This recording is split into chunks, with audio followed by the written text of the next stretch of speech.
unprovoked attack at a hamburger stand leaves an innocent teen dead. It was just bad luck. A group of guys surrounded the car. It was very scary, traumatic. After running down a series of dead-end leads, Lieutenant Joe Kenda uncovers a critical piece of evidence. One of them was wearing a purple hat. And he's got it turned around to try to cover his face.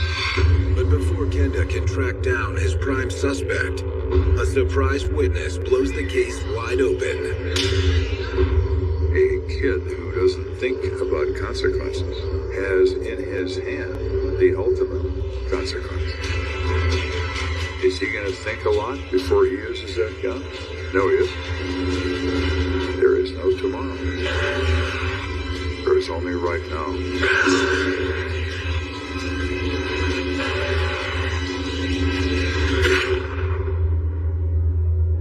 All the things that adults learn, kids don't yet know. In their opinion, they are immortal. They're going to live forever. And it doesn't matter what they do as long as it's good for them. It is the nature of youth. It can be very dangerous in some cases. There's one thing that never changes. Murder. A life has been taken. Their stories are now my stories. I'm Lieutenant Joe Kenda. I've solved nearly 400 homicides. Somebody has to take control. Somebody has to look out for the victim. I never know where a case is going to lead, but I'll never stop until it's solved.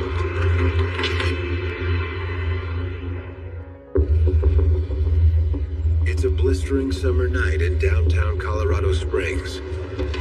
And high school kids are engaged in their favorite pastime on the Nevada Avenue Strip. Cruising. Everybody just cruised up and down Nevada Avenue at that point.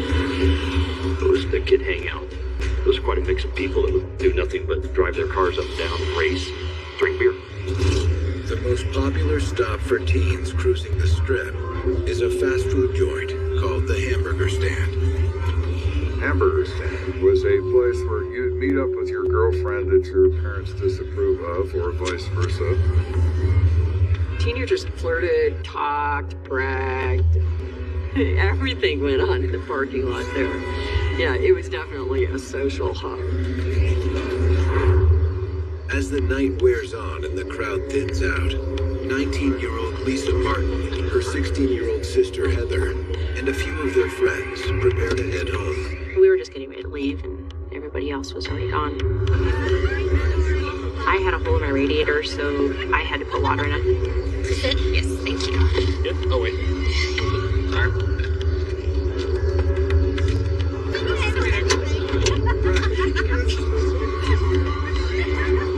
It was a normal night up until then. Water in the radiators.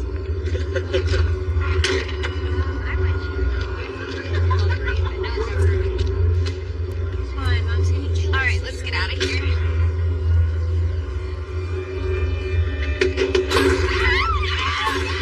A group of guys came out from around the back of the hamburger stand, surrounded the car. One of them reached in on the driver's side. Then you have at least two on the passenger side of the car. You got the wrong guy. They opened the door and grabbed me and pulled me out of the car. I said, shoot his ass, though. No, he. Oh my God! Guy, man, I swear I don't know what's going on.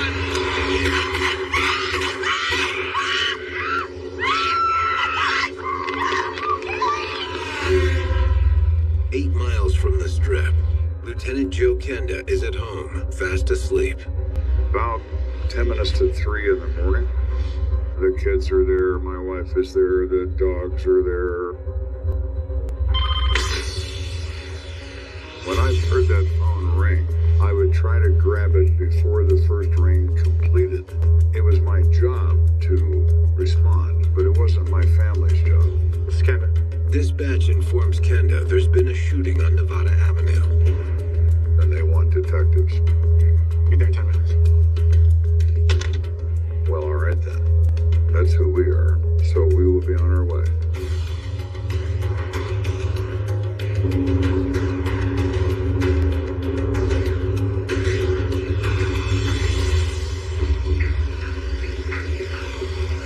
time Kenda arrives at the scene, Nevada Avenue is all but empty, and the hamburger stand is deserted. So the only thing I see when I get there is a bunch of trash and the police. How you doing? Even, sir. So what we got? Our victim was shot multiple times while sitting in his parked car. He was then driven to the hospital in the same car. The idea? There is a 16-year-old male who they identify as one Gary Davis. Gary is a very small boy. He doesn't weigh 130 pounds soaking wet. Davis is examined in the emergency room and pronounced dead from 5 small caliber gunshot wounds. Where'd this take place? It looks like the car he was sitting in was parked over here.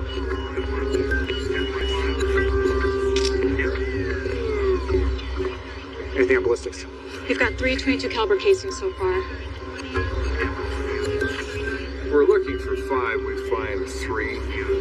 But 22 caliber casings are very small. They can get picked up in tire treads, they can get kicked, they can get moved, they can get stepped on and crushed. We know there's 2 more somewhere, but we certainly can't find them. You can go ahead and bag those. Make sure you get some good stills and video. Will do, Lieutenant.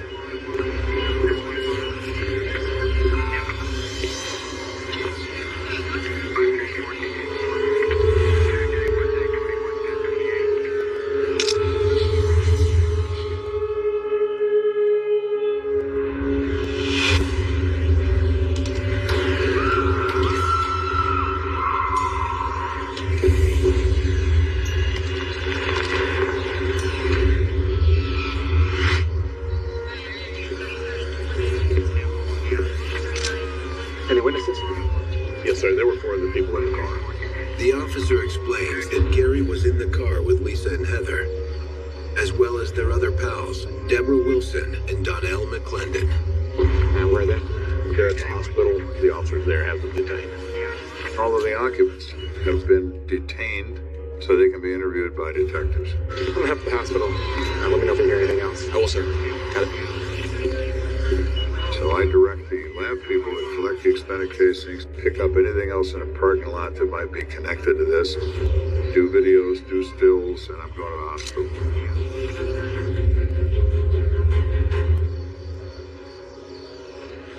Three witnesses. It's this group right here. This is Lisa Martin. She was the driver. Thanks, man. The driver could be, and likely is, the best witness. So it's most important to me to talk to her first. Lisa, what happened tonight? These guys came out of nowhere, surrounded the car. They are angry. They keep saying, we're looking for a guy in a blue jumpsuit. Someone in the passenger door and pulled her out. What are you doing?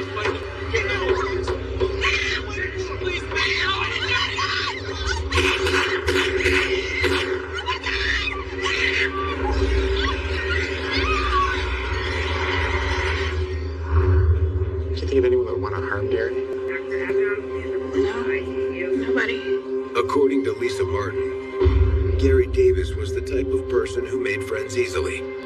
He was very good-hearted, and everybody liked being around him. He made everybody smile. I think he liked being the center of attention and making people laugh. Hey guys, sorry about that. Hey, Where are we going? I don't know. Alright, get some ice cream. Yes, let's do that. What are you doing? Oh, I'm just getting on my bike. Are you serious? Gary was outgoing, funny, goofing around all the time. He was kind of the class clown. He was just always being silly. Made all of us laugh all the time. That was just his personality. Everybody that met him liked him. He was always smiling, laughing, easy to talk to. Still, he was a kid at heart. But Lisa also admits that Gary's outgoing personality masked troubles at home. He was being raised by a single mother, and like all single mothers, her preoccupation dealt with making a living. Gary's dad had exited before he was born. I think Gary was very lonely. Gary was a lost kid back then. That's why I think he would end up at our house and stay there for days at a time. So he is a candidate for being a lost person, and he becomes one. He sometimes spends his time in the wrong places. For example, the middle of the night in a hamburger stand on Nevada Avenue. Somebody said a long time ago, nothing good happens after midnight, and nothing does. Did you happen to look at any of these guys' faces? No, not really. It was kind of hard to see.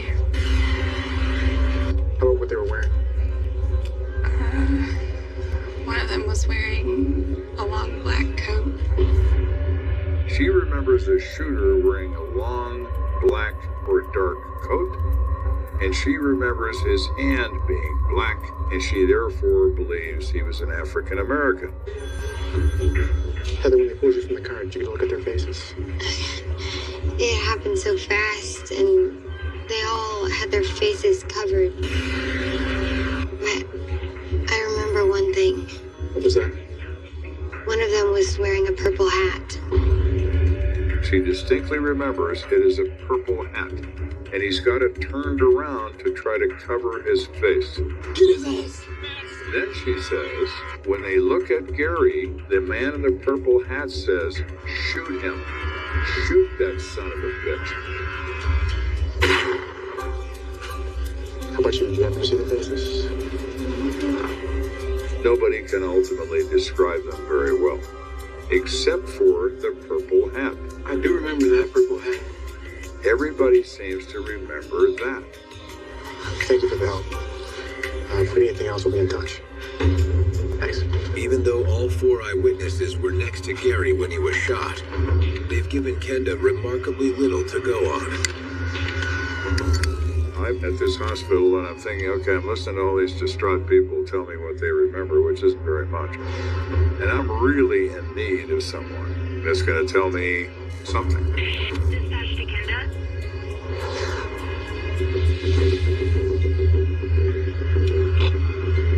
Go for Kenda. I get a radio call that says they just had a witness walk into police headquarters and announce that they were at the hamburger stand that night when the shooting happened. Wonderful. Maybe this is somebody that actually knows something.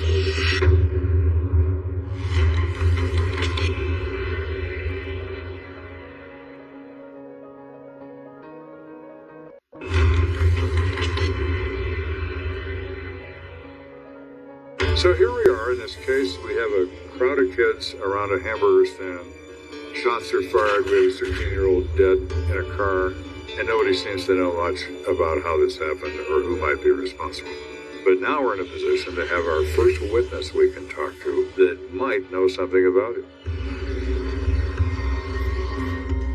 So I get introduced to one Jody Thompson. She's a 19-year-old girl. She knows Gary Davis. Okay, this is Jody. Hi, Jody. Kenda is hopeful Jody will have critical information about who may have wanted Gary dead. So you knew Gary? Yeah, we were friends. I'm sorry for your loss. Can you think of anyone that might want to hurt him? Any enemies that he might have? She knows that he has had words and threats in the past with an individual she identifies as Dixon. You know what? Gary tried too hard to fit in sometimes, and that annoyed people, I guess. Did you see Gary last night at the hamburger stand? Yeah. He was just hanging out with some friends. Is this Dixon there also? Yeah. She also remembers Dixon was there, and he was wearing a long black coat. And I said, what race is Dixon? Well, he's African American. So we now have a guy that has a black hand and a long dark coat. But he also has something more and something I need. He has a name. Hey, Jim. Listen, can you see we got on a Dixon, age 15 to 23, African American? Sure thing. Thanks. So we narrow that down rather quickly to Mark Dixon. Mark Dixon is a senior in high school and already has a criminal record. Is this him? Yeah, that's him. That's Dixon. He is in the area when the shooting occurs. He He is, according to Jody Thompson, a known enemy of our victim.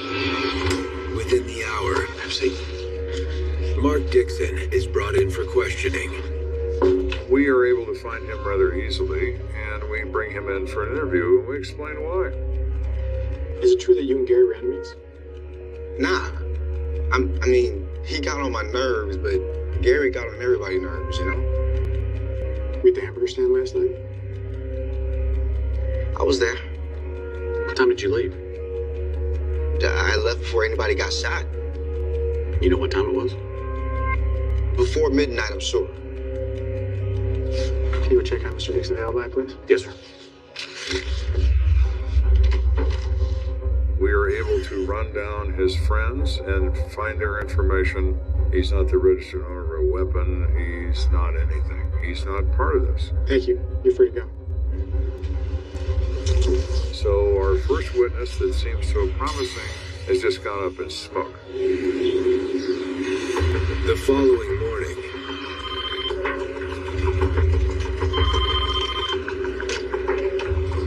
This is Kenda. another teenager surfaces with a more promising lead. So there's a girl who calls us whose name is Jessica Stone. Now Jessica is of significance to us because she's a girlfriend to Gary Davis. She calls up and says, I just talked to the guy who shot Gary. Really? Wow. Is that a fact? 30 minutes later, Lieutenant Kenda? Jessica's... Kenda is sitting down with Jessica Stone, a 16-year-old high school junior, and her mother. Well, Jessica, start from the beginning. Tell me what happened. Jessica says that the night after the murder, she and her friend were hanging out downtown. Ladies, what's up? Hey, looking beautiful tonight. Thanks. I was wondering if you could give my buddy and I a ride. Is it cool with you, Chris? I guess. Cool. Yeah. Let's go. And we picked up a couple guys who needed a ride, and his name, the passenger, the hitchhiker, is Crazy K. Now we know Crazy K. He gets the name Crazy for a reason. He's capable of violence. He's capable of erratic behavior. He often has a gun or has an access to one. He's a prolific criminal with a long criminal history. According to Jessica, while Crazy K was riding with her, he noticed a picture of Gary clipped to her visor. Yeah, that's a bad that happened to me. You know about that? Baby, I know everything. This kid immediately says that he is responsible for that guy's death, that he put a contract on him, and his cousin Tony carried it out. And he actually told you that? Now, for the first time, we have a direct accusation. Not a rumor. We have Jessica saying, he told me this. Crazy K said he had Gary killed. Could that be true? Of course it could, particularly involving that player. He has a reputation that he is not to be trifled with.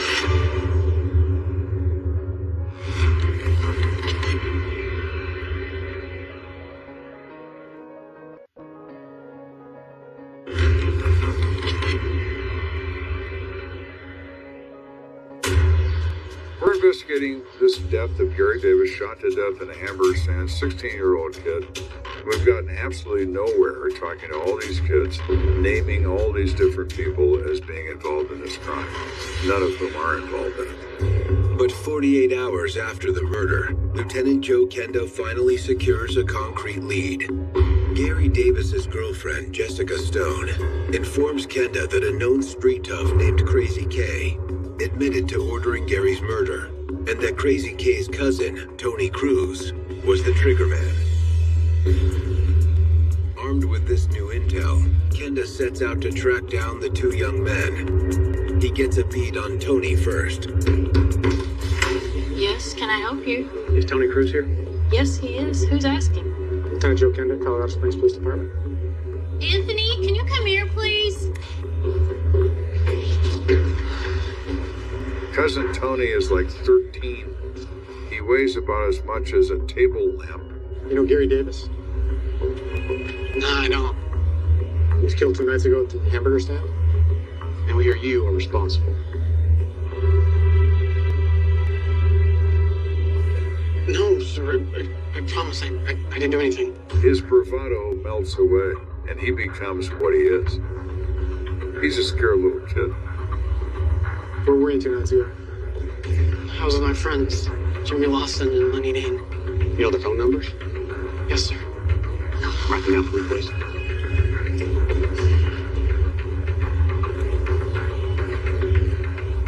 Thank you. We'll be in touch. We can establish Tony's whereabouts on the night in question quite well, and he is not involved in the event because he couldn't be. He was nowhere near the hamburger stand when those shots were fired.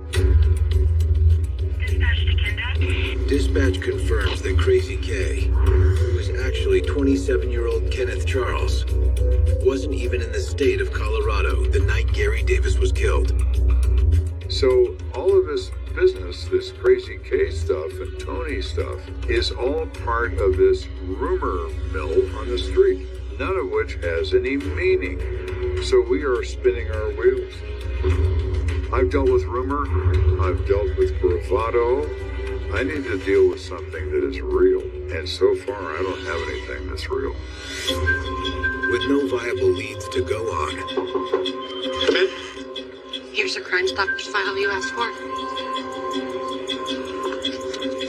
Okay then.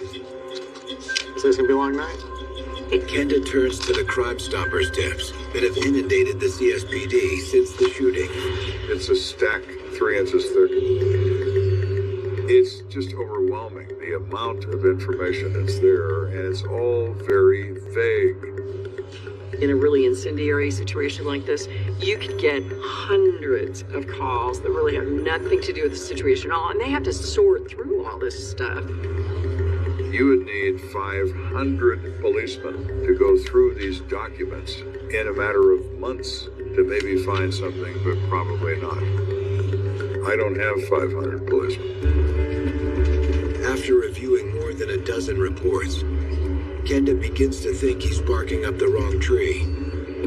I'm sitting there staring at this stack of paper thinking, what am I going to do with this? What am I going to do with the rumor mill here that's now presented in printed form? It goes on and on and on. But just then, Kenda gets a tip from an unexpected source. Come in. Hey, Lieutenant. Officer Balso walks into my office and he says, you know, I know this waitress at the Ponderosa Steakhouse. She said her friend's boyfriend is the killer. I kind of like that. That's linked information. Not vague, not rumor. Linked. Maybe this is somebody that might know something. Where do we find this waitress? I think she's working right now at the Ponderosa Sound Union. Let's go get some steak.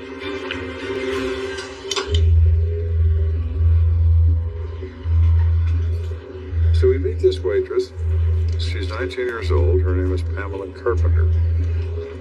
Come on, can you tell us what you know about what happened to Gary Davis?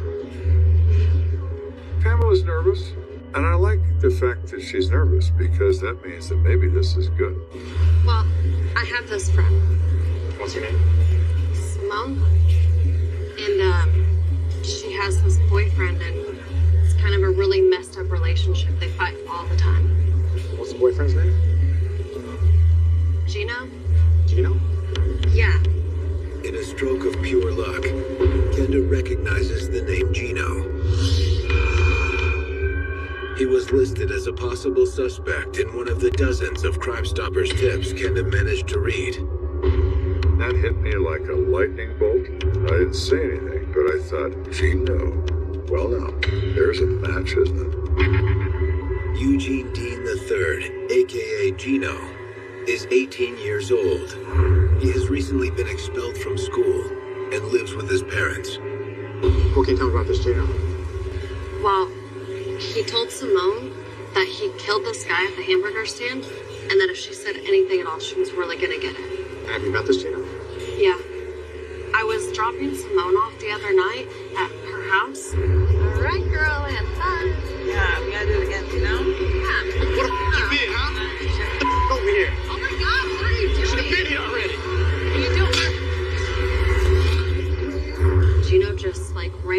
yanked her out of the car and he just started beating her up right in front of me. She explains Gino's abusive, physically and mentally abusive to her. I've been a witness to it. And now all Simone is mad. Well, I like it when people are mad.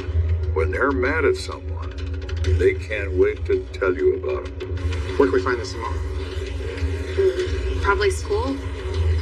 Oh, thank you. That's all we have for now. Yeah. Simone could unlock this entire affair. Well, come on. Let's go find Simone. Simone is a senior at a high school on the east side of Colorado Springs. Officer Mulso and Lieutenant Kenda find her there.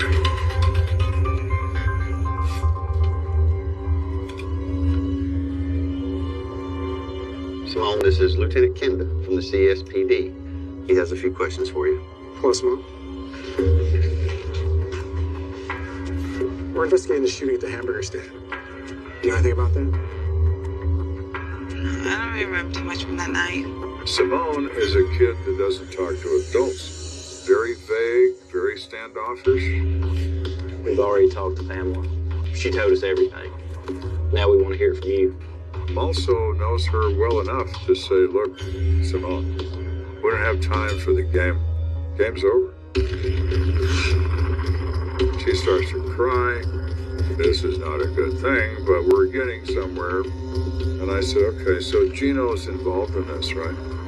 Yeah, and there's other people too. Oh, yeah? Then, Simone says something that catches Kenda's attention. There was this guy with this purple hat.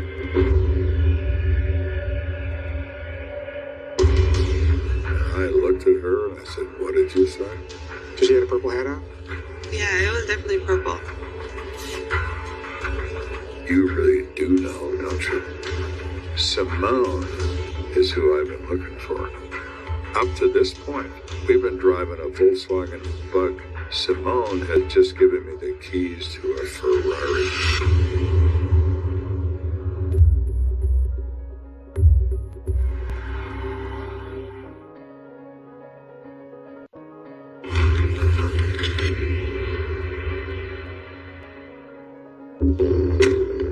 Kenda has been on the hunt for the killer of Gary Davis, a happy-go-lucky 16-year-old who was shot in cold blood for no apparent reason. So here we've been after a couple of months of frustration and rumor, and we've gotten absolutely nowhere fast. Now we are hitting on all 12 cylinders because I have Simone, and Simone knows what she's talking about.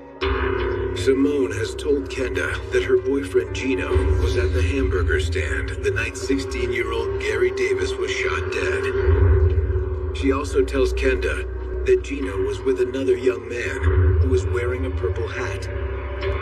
If she knows that, she knows everything else. But the question is, will she talk?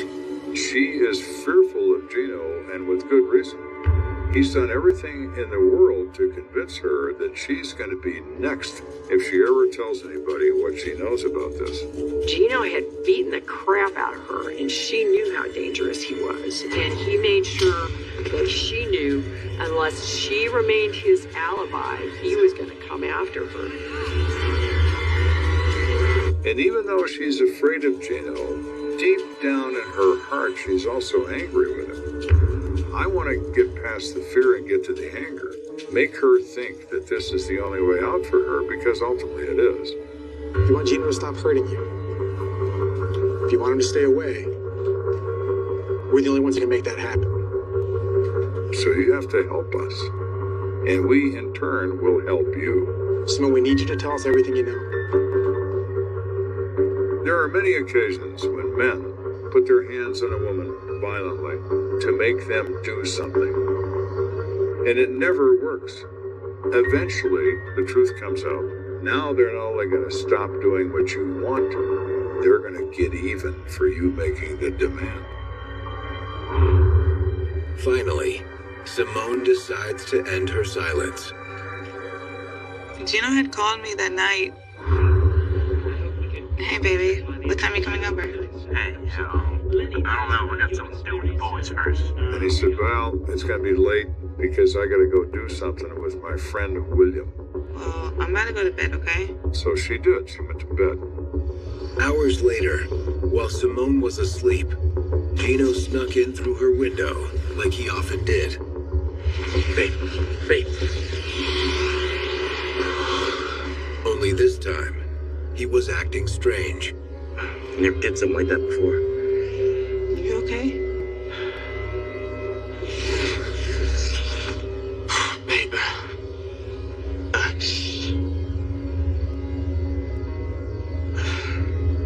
I shot somebody.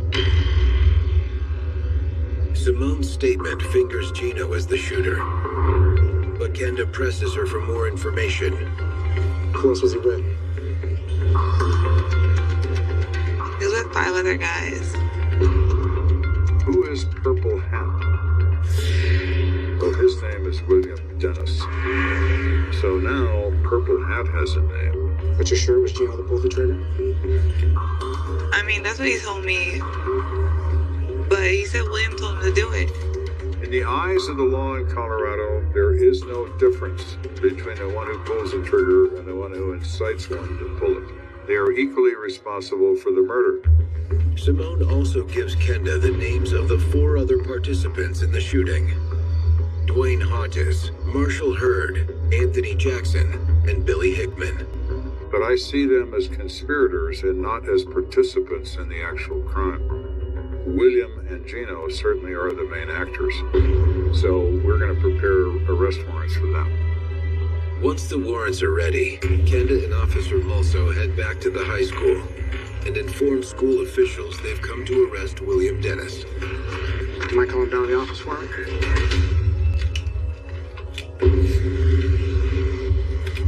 When we have a warrant charging you with a crime of first-degree murder, you're under arrest for the murder of Gary Davis. William Dennis almost passed out when we said that. And we said, you're not going to juvenile detention where you have been in the past. You're going to the El Paso County Jail where you will be held without bond. Turn around, place your hands behind your back. So we have William Dennis in our hands. We don't have Gino in our hands. And the rumor is that Gino is running. So Gino's in the wind. Our mission is to find him, as well as the other players in this affair. And finding people is something we happen to be very good at. And at the end of the day, it doesn't matter how far you run, because if you look over your shoulder, you're going to see us.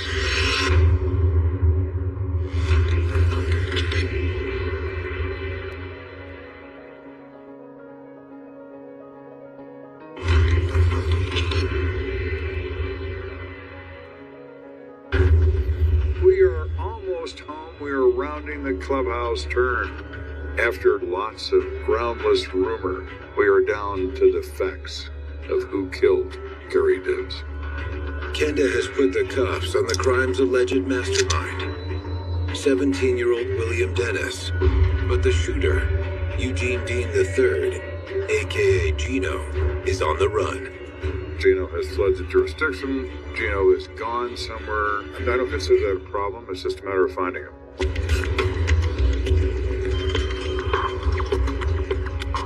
Hey, Lieutenant, we got something on Gino Dean. What is it? A call came in from the father of a guy named Tommy Skaggs. He says Tommy and Gino are driving to Illinois.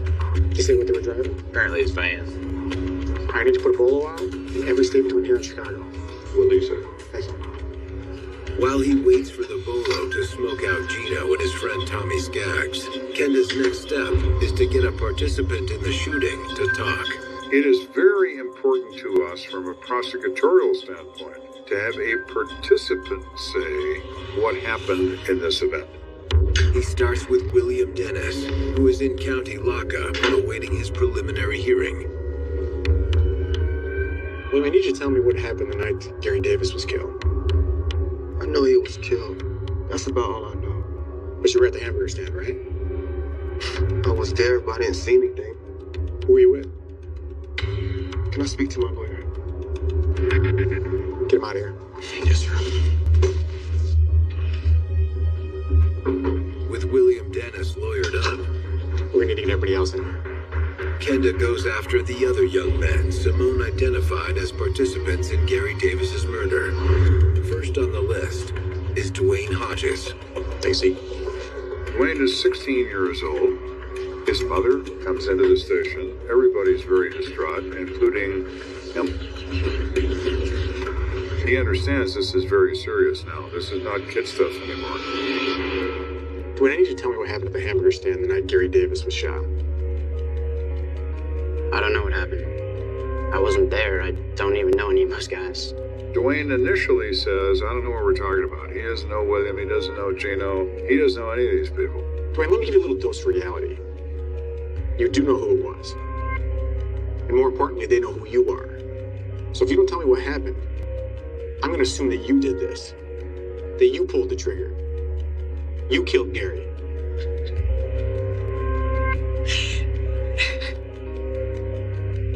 Tell him, Dwayne. Tell him what you know.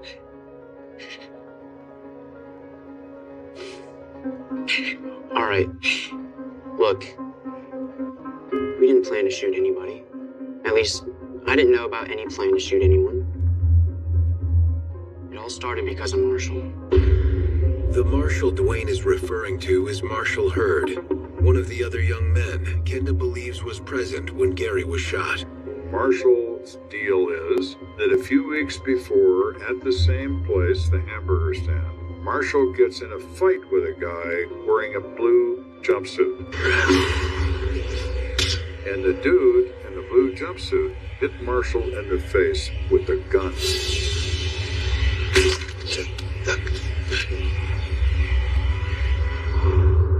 So Marshall wanted to get back at him. All he talks about is getting even with the guy in the blue jumpsuit for hurting him. So what happened the night Gary was shot? Earlier that night, Marshall was downtown. He's cruising Nevada. He sees a guy in a car at the hamburger stand that he thinks is the guy in the blue jumpsuit. Hey, yo, that's him. That's him. That's him. That's it. That's him. I know that's him, man. He's off. That's a dude who smashed my face.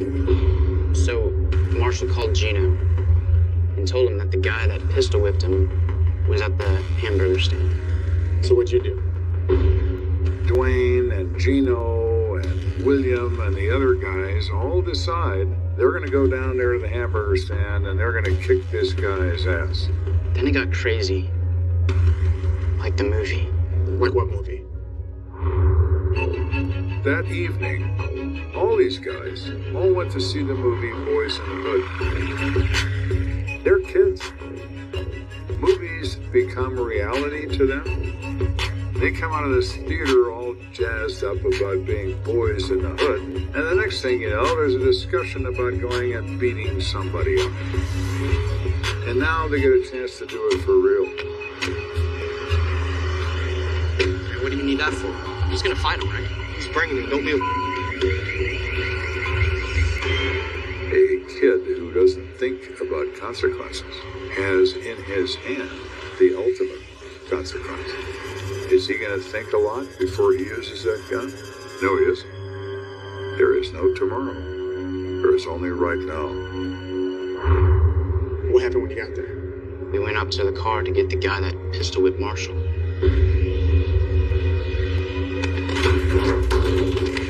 Where's the guy? What are you talking about? They keep saying we're looking for a guy in a blue jumpsuit. You got the wrong guy.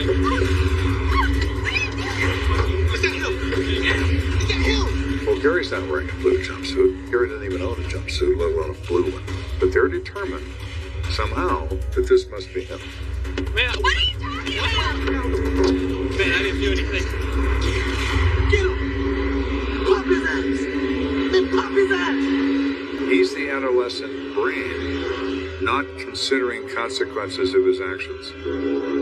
He is caught up in the moment. William tells him to shoot, and that's exactly what he does. Get you! Now what are you waiting for?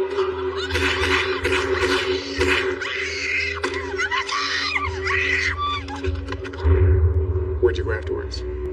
We ran back to our cars. Gino, what happened back there? Man, I don't know, man. Got stuck in my jacket. It just stopped firing. He said it backfired and kept going off. I looked at Dwayne. I said, Dwayne, cars backfire, not guns. This weapon is semi-automatic. It's going to fire a round every time the trigger is pulled. So firing it is quite simple, but it's a conscious act. It doesn't just keep firing. It's not a machine gun. It's a rifle. He may not have meant the first one, but he certainly meant the last four. Was Gary even the guy you were looking for? Marshall wasn't sure, but I don't think he was. Marshall, was that even the guy that hit you? Man, I don't know. What do you mean you don't know? I can't tell if it was him. We have people whipping themselves into a frenzy seeking revenge, and they wind up killing the wrong kid. And 16-year-old Gary Davis dies in a tragic case of mistaken identity. Gary was in the wrong place at the wrong time. They got the wrong guy. Kenda interviews the 4 other young men allegedly involved in the shooting. So tell me what you saw. They were all able to provide a very consistent, similar story, the key facts being the same. How many times did he hit you? I don't know, about 5 times. William was yelling over and over to shoot him. Gino was poking him with the gun and then he shot him. Their combined testimony is enough to clench the case against Gino, but Kenda still has to bring him into custody. Fortunately, Gino's parents convince him to turn himself in. Lieutenant, look who we have here. Well, hello, Gino. Welcome home. Word processing for me? Yes, sir. At the end of the day, we never got in front of a jury. Prosecution and the defense came to an agreement that Gino Eugene Dean III would plead guilty to 1 count of second-degree murder and crime of violence and accept a sentence of 42 years in prison, which he was given by a judge. William Dennis, the instigator, pled guilty and was sentenced to 18 years in prison for his role in this offense. The other young men were given probation in exchange for their testimony. But even with justice served, it's not enough to wipe away the tragedy of Gary Davis's untimely death. It shows how life could be unfair. It's not. You know, it was a horrible mistake and such a young person's life taken so early. It's a tragic case because a poor little kid who was really struggling just got massacred. As you often find in murder cases, there's not the Hollywood motive. There's multi-million-dollar motive, the steamy triangle. This is a little kid. He's not a criminal. He's never committed a crime. And we lose him to a senseless act of violence. That is very sad.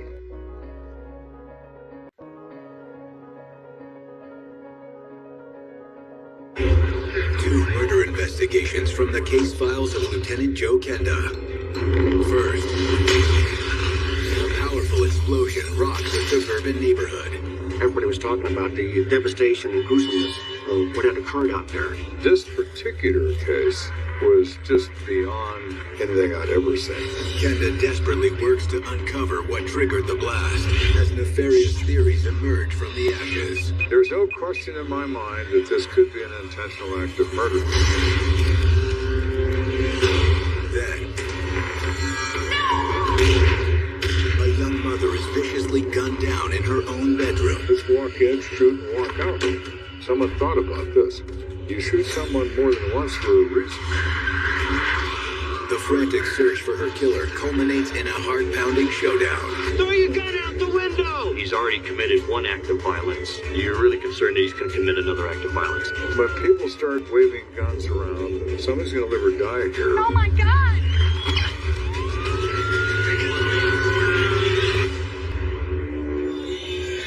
You never anticipate the level of gruesomeness before you actually see it. It is initially, when I first started into this business, quite shocking. I had great difficulty eating. I had great difficulty sleeping. It's very startling. It's not the movies. It's not makeup. It's blood.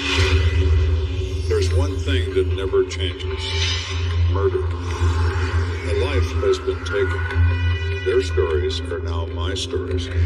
I'm Lieutenant Joe Kendo. I've solved nearly 400 homicides. Somebody has to take control. Somebody has to look out for the victim. I never know where a case is going to lead, but I'll never stop until it's solved.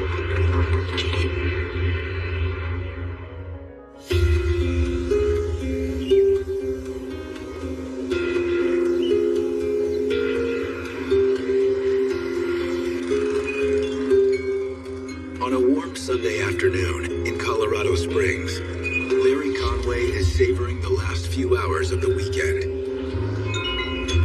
He'd had a good day, and he was going to go sit outside on his porch and have a beer. He's settled into his chair, popped his beer.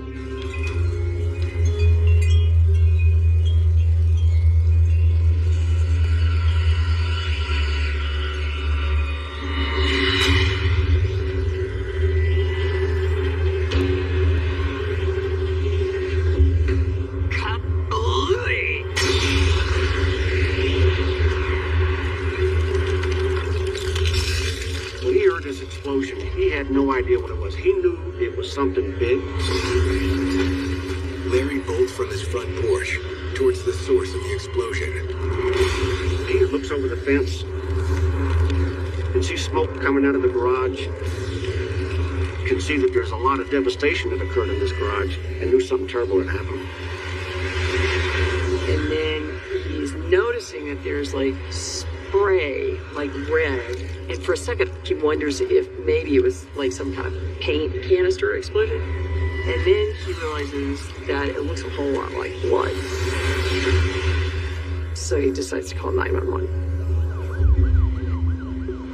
Not far away, Lieutenant Joe Kenda is spending his Sunday trapped behind a mountain of paperwork. I was working on a Sunday afternoon. PDs operate 7 days a week, 24 hours a day. Holidays don't matter, weekends don't matter. So for me to work on a Sunday afternoon is not unusual. This is Kenda. The phone rings from the dispatch center and they say, we've got the fire department at the scene of what they say is an explosion. And further, they think they've found human remains. What do you mean they think they found human remains? I remember this call because of that phrase. They're not sure if it's human remains, but they think so. Why would they only think so? Why don't they know?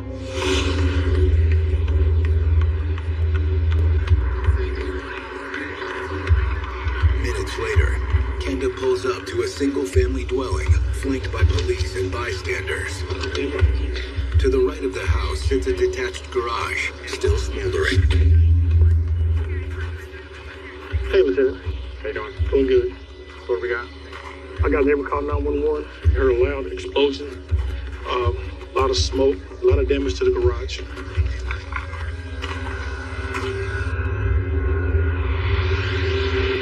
We walk into the front area of this garage.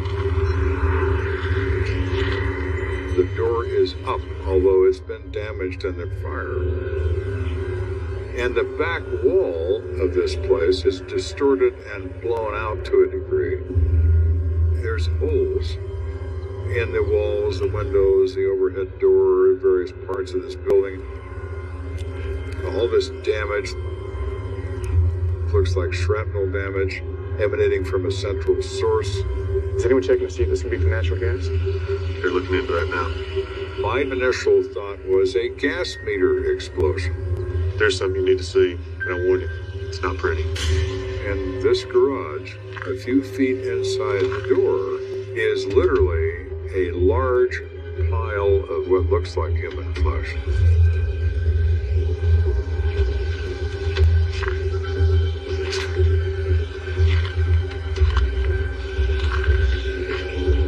I don't see a head. I don't see a face. I don't see identifiable arms. Wow. But I do see the lower legs and a pair of shoes. One has to assume that this pile is what used to be this person from the knees up. Any clue who this is? No idea. I think it's a man. Look at the shoes. They are men's work boots. They are size 11. That tells you adult and tells you most likely male. I'll send some guys out and talk to the neighbors, see if we get an idea on this guy. Sure. Lieutenant, just spoke to the fire department. There's no way this is the gas explosion. Meter's up and it's working fine. All right, thank you. So it's not a gas explosion. And if it's not that, then what is it?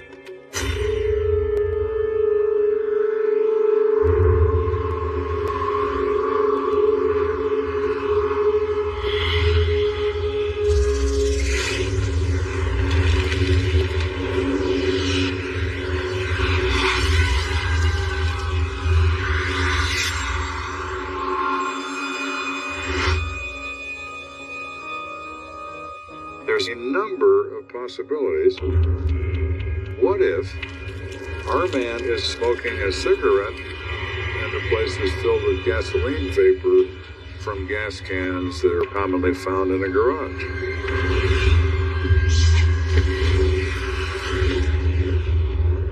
Second scenario, what if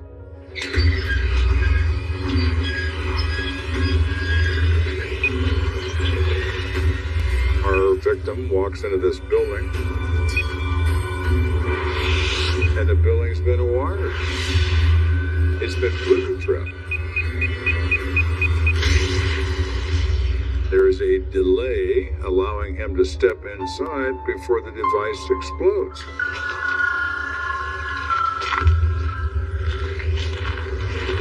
There are a number of awful possibilities, to include murder. But if someone did rig the garage to blow up, Kenda has another problem. What if there's other things that are wired in this place? I don't know what's in here or what could be in here. And I don't want to find out the hard way. All right, let's clear this place. Watch your step that we don't know what else is in here. Let's call the bomb squad.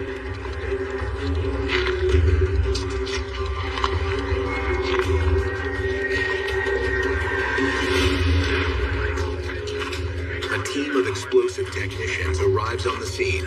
These are the only people we have on the department, on any department, who truly understand explosives and various devices. They are the real deal. No sooner has the bomb squad arrived than they provide Kenda with a valuable new piece of information. Like military. Military, what do you mean? Now, whatever detonated here had an odor of military explosion. That's not uncommon in Colorado Springs. We have Fort Carson, an enormous United States Army post that is filled with 30,000 soldiers and every kind of military explosive known to man, and ammunition storage bunkers that date back to World War II. There is a ton of ammunition and explosive items on that post. It's entirely possible that somebody smuggled something off of Fort Carson and brought it over here. Well, if they did, let's make sure there's no other surprises in there for us. Tell you what, we'll check it out, let you know what we find. Sounds good.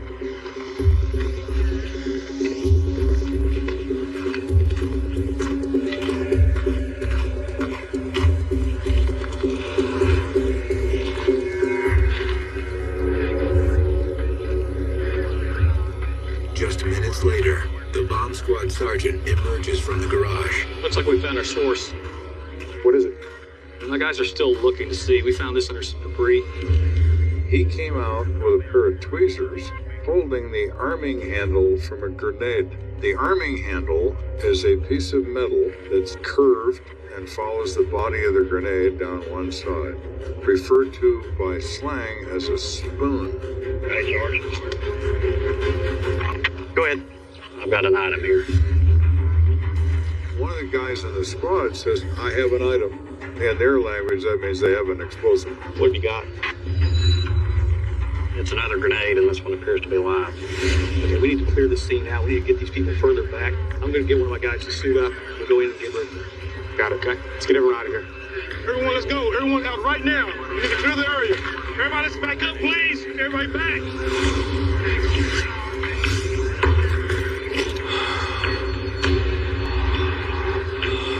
A bomb suit is an armored system that protects the handler from explosives. It won't protect you from a big enough bang, but it will protect you from smaller explosives. He puts this thing on, it weighs about 100 pounds. As the ordnance specialist moves in, everyone is on pins and needles. This is a very tense situation. We don't know what else he might have to deal with when he's in there. The fear is that he's going to come out of there backwards in a microsecond in an angry black cloud.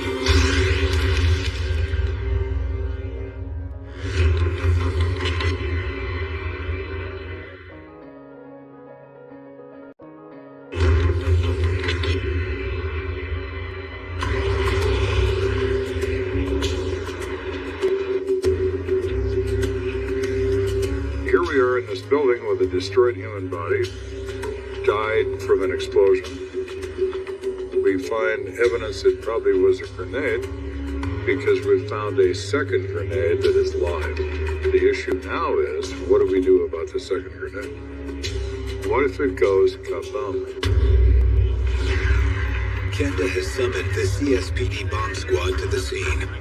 It's now up to the ordnance specialist to defuse this increasingly tense situation. The man dressed in a bomb suit is going to carefully examine this second grenade to make sure it hasn't been tampered with in some way to cause it to detonate if you move it.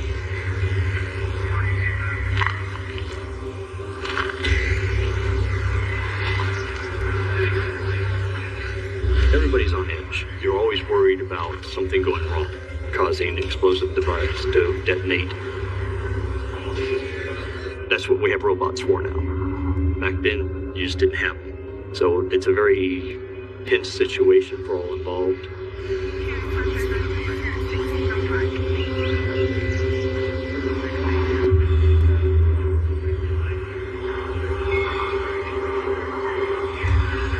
He's going to use a mirror so that he can make certain there's no wire that's so thin it's difficult to see with the naked eye. He's trying to make certain that the top of the grenade assembly looks normal and doesn't look like it's been removed and replaced. He wants to see that the pin appears to be in good order and in place.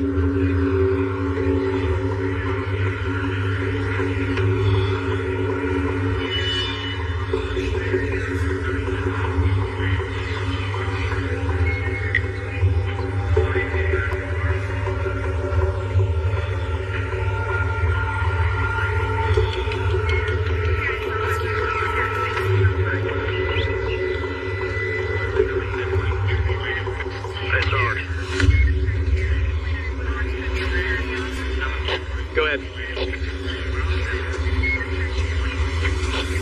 We're good. Nothing to worry about here. The grenade is safe, untampered with, and it will not detonate. Perfect. Didn't see any more devices, triggers, wires, anything of that nature. We're going to be clear. Roger that. Let's back it up. Well, at least we know it's not rigged with any more explosives. All right, I appreciate the help. Homicide remains a possibility. Everything is in until it's absolutely out. It's still entirely possible that our victim walks in this building and the perpetrator is standing outside the building and throws in a grenade.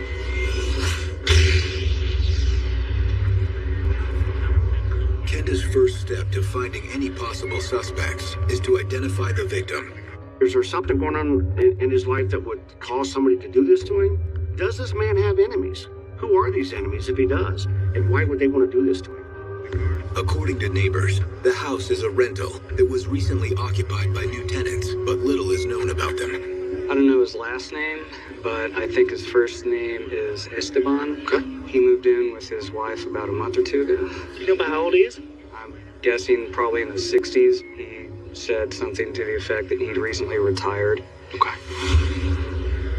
In addition to interviewing neighbors, Kenda's team continues to scour the surrounding area for physical evidence. Lieutenant! It's back here. One of the techs calls out and says, "You better come look at this." I assumed he found something he thought was evidence. So I walked over there, and he's a long way from the building. What is it? And he's standing there with kind of a concerned look on his face. Looks like a finger. It's a human index finger, and it is blown off at the first knuckle. The finger is crooked, so it almost looks like it's not real. It has a waxy look to it because it's an exploded body part, and it's very gray. When Kenda bends down for a closer look, he notices that something is attached to the finger. Once I get down close to the ground, I can see what it is. And this discovery can certainly change the direction of this case.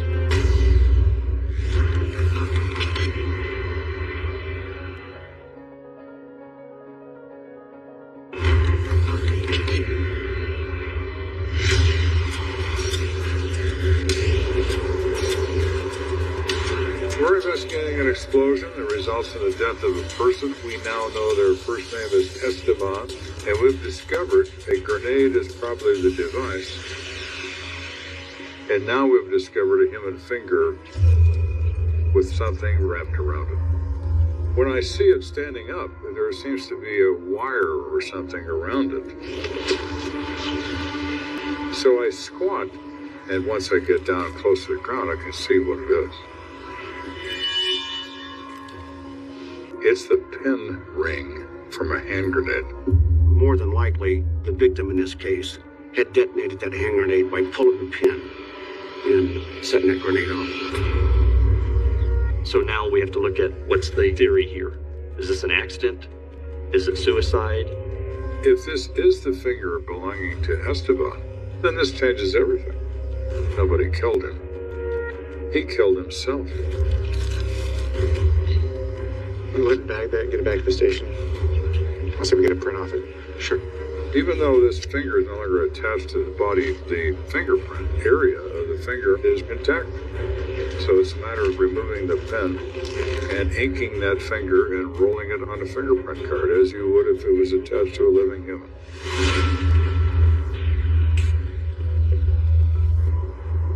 At the lab, Kenda has an unexpected problem. It's not gonna work. The finger's too bent. You can't just, straighten it out? You mean like crack the bones? It's not uncommon in traumatic death that rigor mortis sets in immediately at the moment of death. This finger is frozen in position. It requires force to straighten out this finger. Usually, rigor begins at the neck and goes to the feet, and it reverses from the feet to the neck when it leaves the body. I'm not gonna do that. Give me a hand. This could lead to a disgusting crack of bones and everything else that goes with it. And nothing pleasant about this work.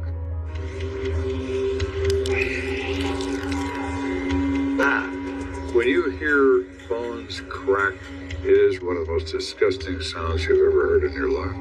I didn't like it, but it's the nature of the work.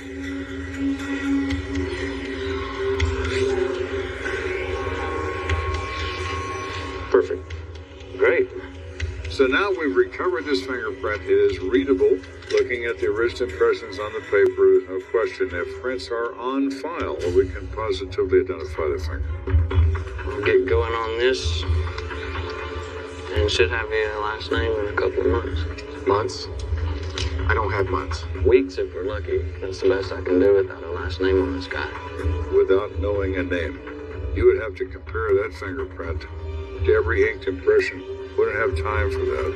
It appears the investigation has hit a brick wall.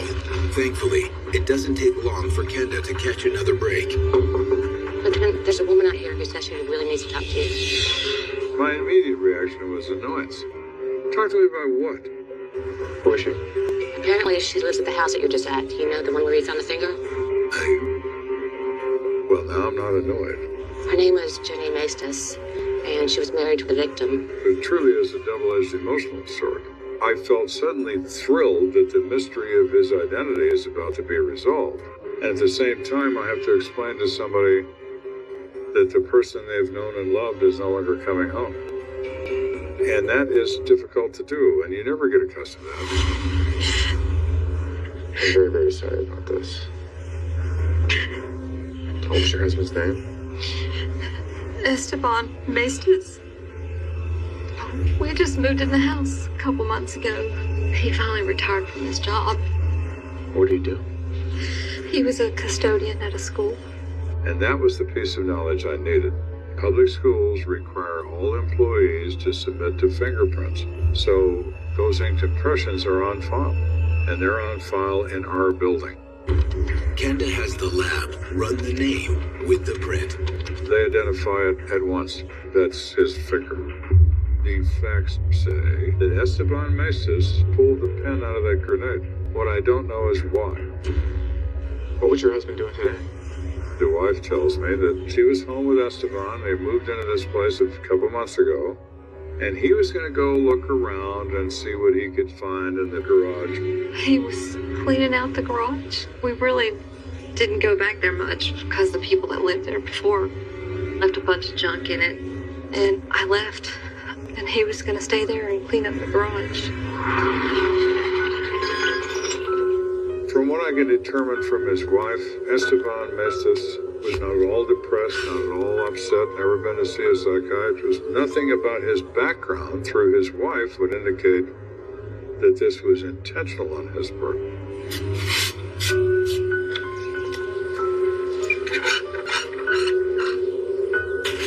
With suicide unlikely, Kenda is convinced he knows why the explosion occurred. It was a simple, tragic accident. He's going out to see what's in the garage, and what he finds in there, among other things, is an hand grenade. Now, it's only speculation, but I'm sure that Esteban had no clue that this grenade was a live grenade. Maybe he thought he had some toy. Except it wasn't a toy. It was the real McCoy.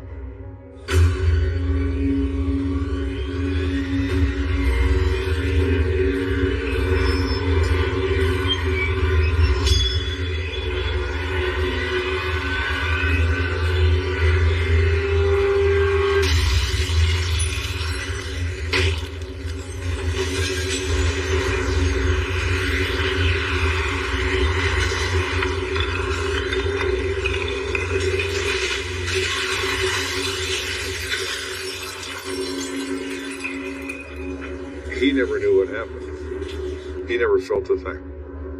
It was lights out for him. As to why there were grenades in the garage, Kenda can only speculate.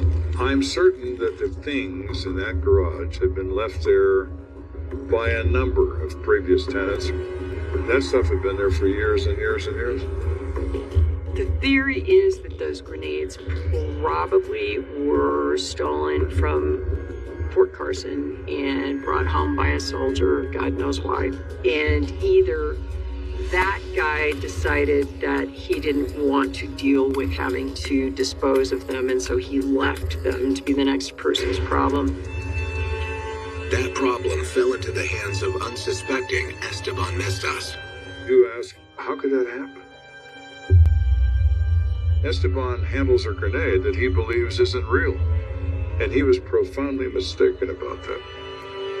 There are many things in this world that people don't understand. Some of those things will kill you. Coming up, a phone conversation between mother and daughter is cut short by a blaze of gunfire. No! Oh my God! There's a great deal of blood on this bed, so this person's intent is clear. I'm here to kill you for what I think is the best possible reason. And I'm going to shoot you more than once to get the job done.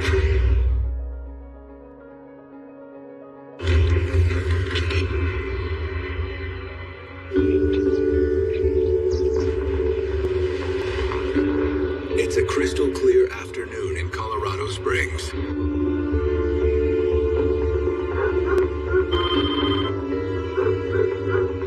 Hello. Hi, Mom. Oh, hi, baby. How are you? And Debbie Blackman is engaged in one of her favorite activities, catching up with her 19-year-old daughter Shelley, who lives across town. How's that grandbaby of mine? we're fine. Just been real busy lately.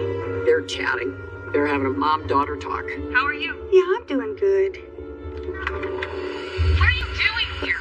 What is that? They've been chatting along, and all of a sudden, somebody clearly walked into the room because Debbie heard Shelley say something to somebody. Get out of here. Are you okay? Get out of here. What's that noise? All of a sudden, she hears her daughter start to yell something at somebody. She doesn't know who. Shelly? Get out of here. Shelly? No. Oh my God. And then hears what she describes as loud multiple bangs. Shelly? Hello? And then the phone goes dead. She recognizes that something traumatic just occurred. Oh my God. Debbie's running in panic mode. She leaves her residence to drive immediately over to Shelley's residence. To be talking to somebody and out of the blue have it just end like that, it would be terrible. The worst thing would go through your head, and the worst thing is what happened.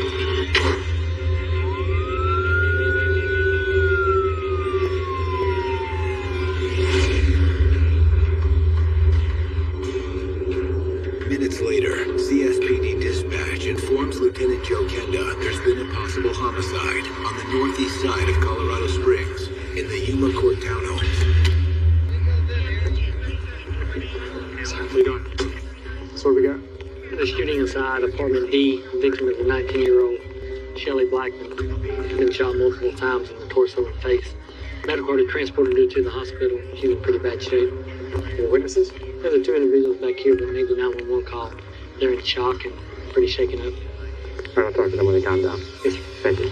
People wonder, how could anybody be traumatized to that level to where you can't even talk?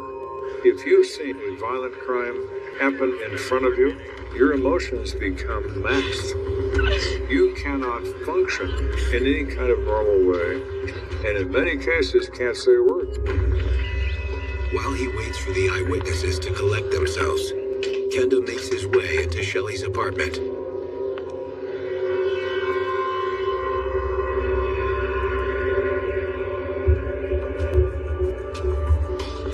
It's upstairs, right? Yes, sir. Everything seems to be in order until Kenda gets to Shelley's bedroom.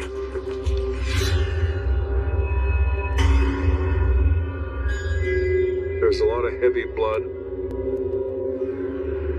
There's a phone that's been smashed on the bed. So the victim is on the phone when the shooter arrives in the room and instantaneously begins shooting.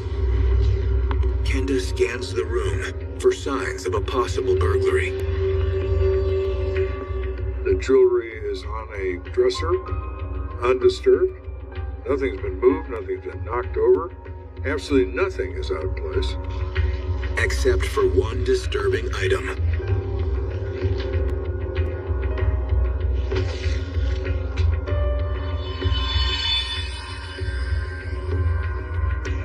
What is that, sir? Looks like a tooth. Probably from where she got shot in the face. We've had cases where a person's shot in the mouth. Generally, they're going to lose some teeth. Sometimes they're at the scene, sometimes they're swallowed. In this case, we do find some teeth on the bed and on the floor where the shot had occurred. We also find 6 expended casings in the room. 9mm. We looked the head stamp on the casings. They're in standard 9mm. And at least one of them's in her face. So it would indicate the range is relatively close. So this person's intent is clear. They come there, whoever they are, armed with a gun, and they intend to use it.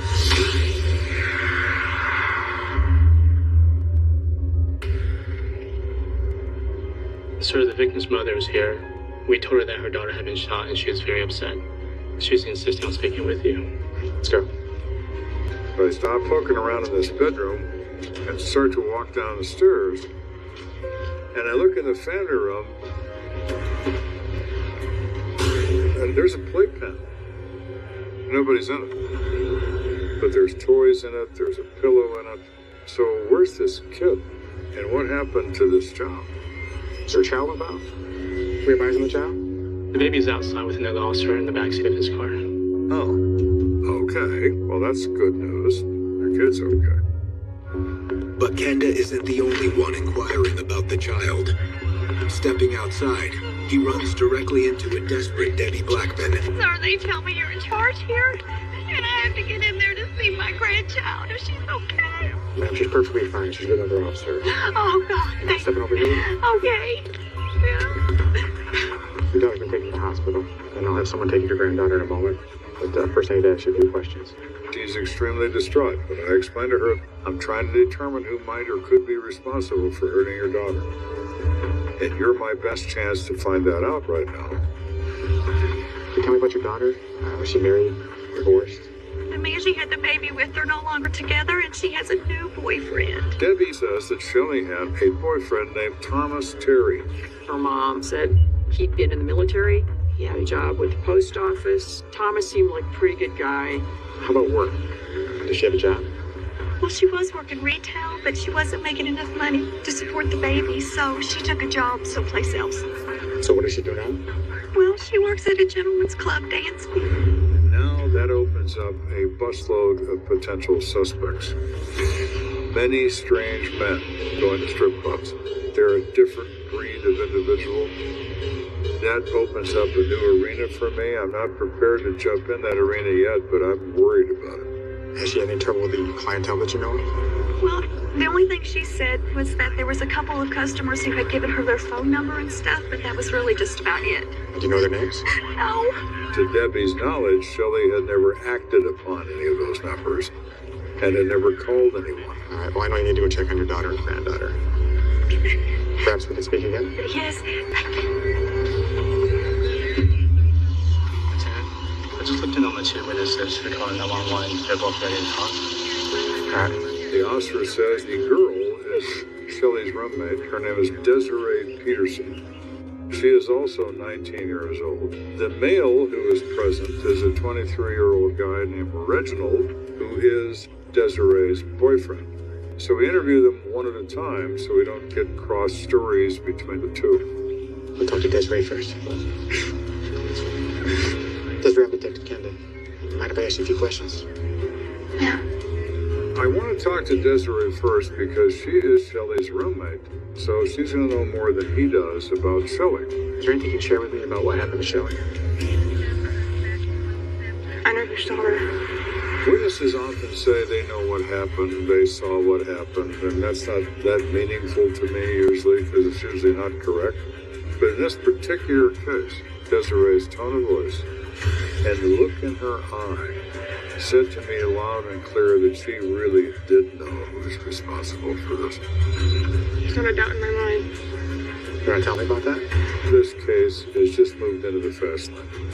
I can feel it. We are almost there. I need a name and a face, and I think I'm about to get it.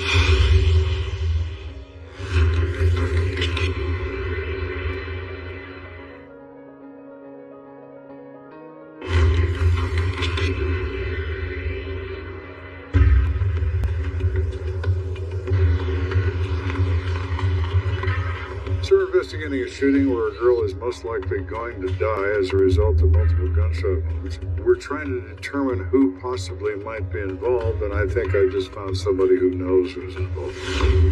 Desiree Peterson, the roommate of shooting victim Shelley Blackman, tells Kenda that she was in the apartment with Shelley and her boyfriend Thomas Terry earlier in the day. Shelley and Terry were fighting again. So it's not unusual for them to fight? Not since Shelley started dancing at the club. Thomas was getting possessive and was getting jealous.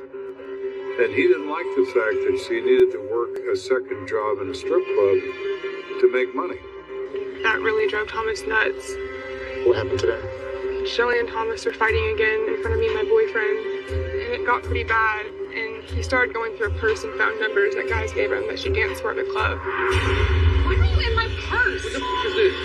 More numbers from the club? Oh my god. Who is Glenn? It's just a phone. Who is Glenn? Get out of me! What the fuck is it? You I did that to you. Just get out. Admit it. So the fight was getting real bad, so Reginald took him for a ride so he could calm down.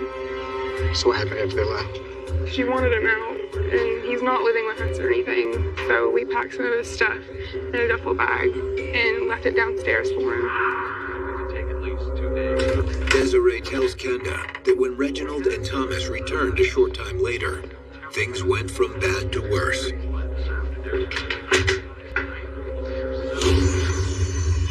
When Reginald and Thomas walk back into place, the first thing Thomas sees is his duffel bag with all his things in it, and it really sets him off. That's when Thomas went out to get a gun hidden in the glove compartment of his car. The duffel bag was the last straw. And he goes back outside for a minute to the car that he was just in. And he comes back inside and goes straight upstairs. They don't see the gun. He probably makes it a point that they don't see it. I'm doing good. What are you doing here? What is that? Put my bag in the door. Because you're leaving. Get out. Okay. I'm not going anywhere. Get out of here. What's that noise? No. Shelly?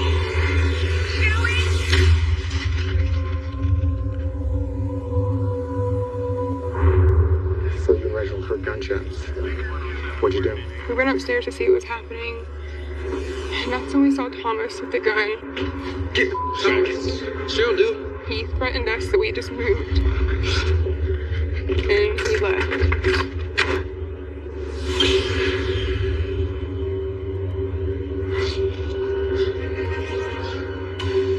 Shelly?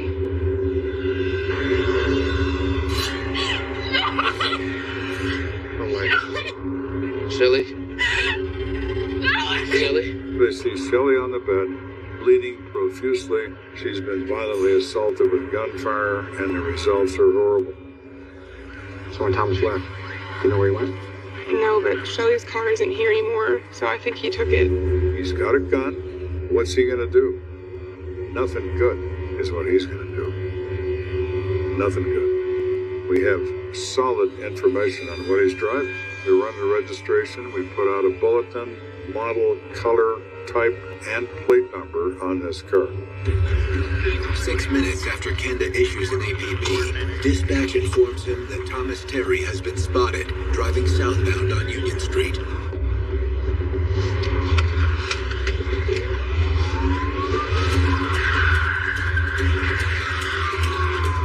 Officer Spitzmiller is the officer who spotted him and started to chase him.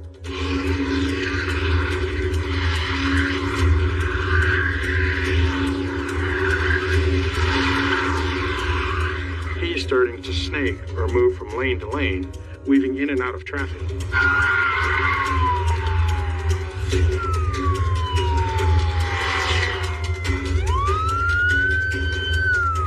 He enters the intersection of Pikes Peak and Union against a solid red light.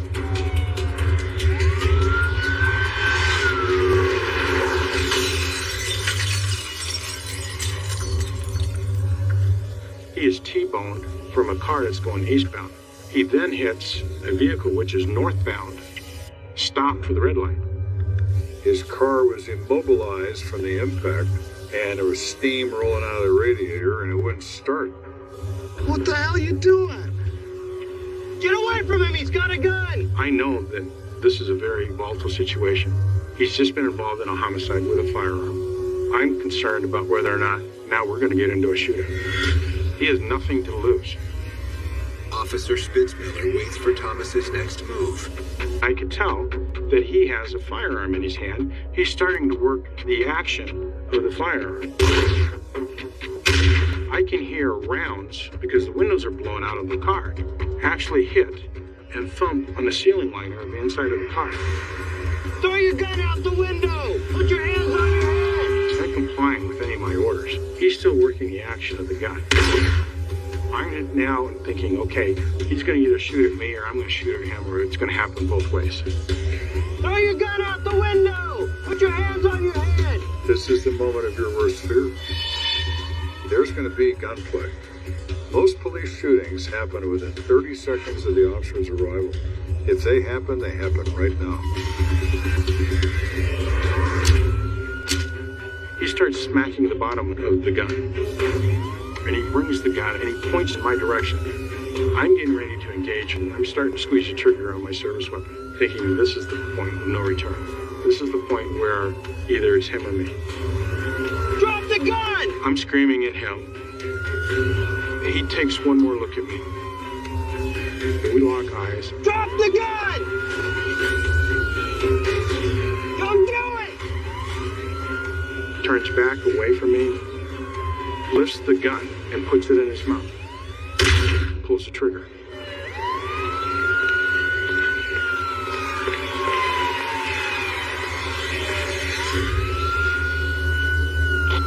Start an ambulance. I've got one single gunshot to the head, self-inflicted. From Thomas's point of view, when he hits that car, his future just went away. His option is to get arrested and go to jail for the rest of his life, or to end his life right now. He chose the worst of the two. As for Kenda, he arrives just in time to see his murder suspect loaded into the back of an ambulance. He's not going to live through this, but they call medical. They remove him from the car and take Thomas Terry to Memorial Hospital, the very same place where his girlfriend is. The poetic thing about it to me was Shelley Blackman is in one of these rooms, and separated by a half-inch piece of drywall is the person who put her there, Thomas Terry. She's gone. They first pronounced Shelley Blackman deceased, and 30 seconds later they pronounced Thomas Terry to also be deceased. They are within 3 feet of each other and both dead. The story is such a cautionary tale. When certain behaviors become part of your relationship and people tell you this is dangerous, you're not the one that's going to miraculously change this person. You may love them. You may think you can. But the odds are 1,000,000 to 1 that you're not. She wants to love him. He wants to love her too. But if he can't love her on his terms, he wants to love her to death.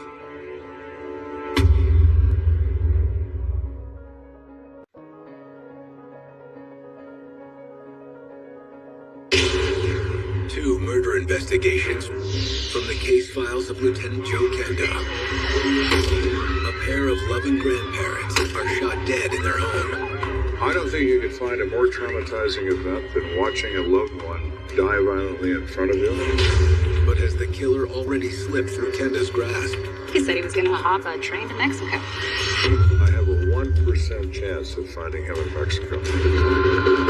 If he's in Mexico, he might as well be on the moon. Then, the most gruesome murder of Kenda's career. My God. This is mutilation beyond the pale. This is obviously done by someone who is deeply sick. And a nationwide manhunt ends in a treacherous showdown. When someone is deeply disturbed, they are ultimately very dangerous because they are completely unpredictable.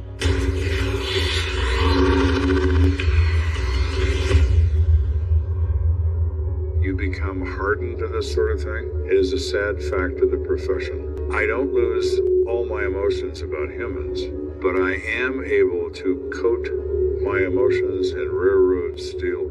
Not much gets through to me. There's one thing that never changes. Murder. A life has been taken. Their stories are now my stories. I'm Lieutenant Joe Kenda. I've solved nearly 400 homicides. Somebody has to take control. Somebody has to look out for the victim. I never know where a case is going to lead, but I'll never stop until it's solved.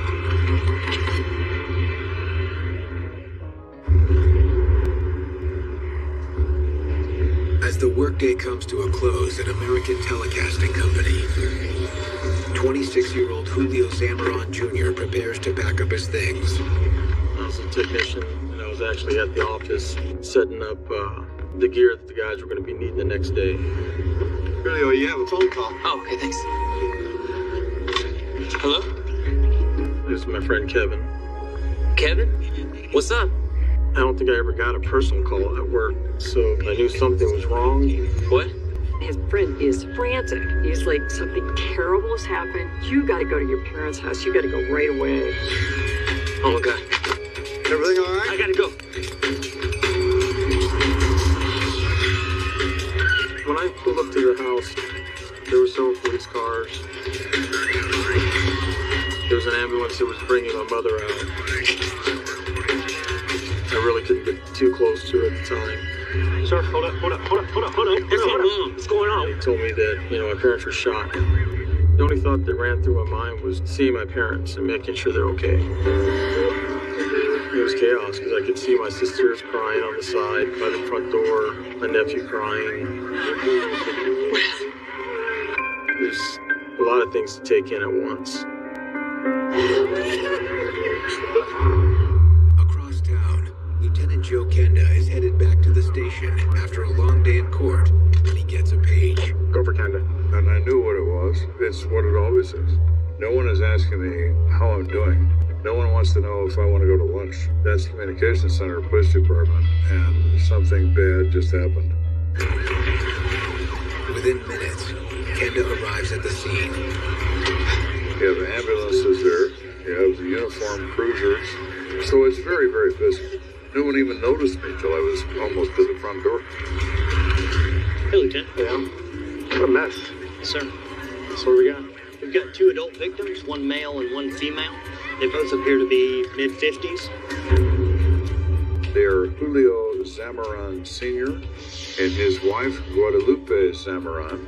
They have been shot once in the chest each with a large caliber handgun. Julio and Guadalupe have been married for 34 years. They have 8 children and 8 grandchildren. They're solid working class Americans who take care of each other and their family. What's the status of the victims? They're leaving in the ambulance, going to the hospital, but I'm sure they're going to pronounce them DOA. Any witnesses? Yeah, the whole family was in the house. That's them right there? Yes, sir. I don't think you could find a more traumatizing event than watching a loved one die violently in front of you. There's nothing worse than that. One look at the grieving Zamaran family convinces Kenda that they need time to recover before he questions them. Some time is certainly better than no time. So rather than approach them, let me look at this crime scene first. When did the shooting take place? Just inside in the living room. Inside the Zamaran small bungalow, Kenda finds evidence of a surprising number of occupants. Any idea how many people live here? Approximately 15 people, sir. Their own family? Yes, sir. My parents were very dedicated to the family. I mean, that's the way we were brought up. It's basically the only way I can say it is familia es primero. Families first. They need to stay with you. They need help. If you can provide it, you do it. You just can't leave your family. So the bodies are found? Yes, sir. Right over there. Kenda finds 2 large blood stains in front of a couch and an adjacent easy chair. That would indicate to me that they were sitting next to each other and slid out after being shot, thus leaving the blood on the floor. If they were sitting, they were relaxing. They had no reason to believe that their lives were in danger. And so this was out of the blue. Nothing's out of place. Nothing is disturbed. Whoever did this walked in here, shot 2 people, and walked right back out again. This is bang, bang, and goodbye. That suggests plan. Somebody knows what they're going to do before they come inside. Any ballistics? Yes, sir. Marker number 4. The bullet looks like a .357 Magnum, which would explain the DOA. .357 Magnum describes a very high-energy, large-caliber bullet that is going to go through a human like a knife through a wedding cake. They are really, really devastating to humans.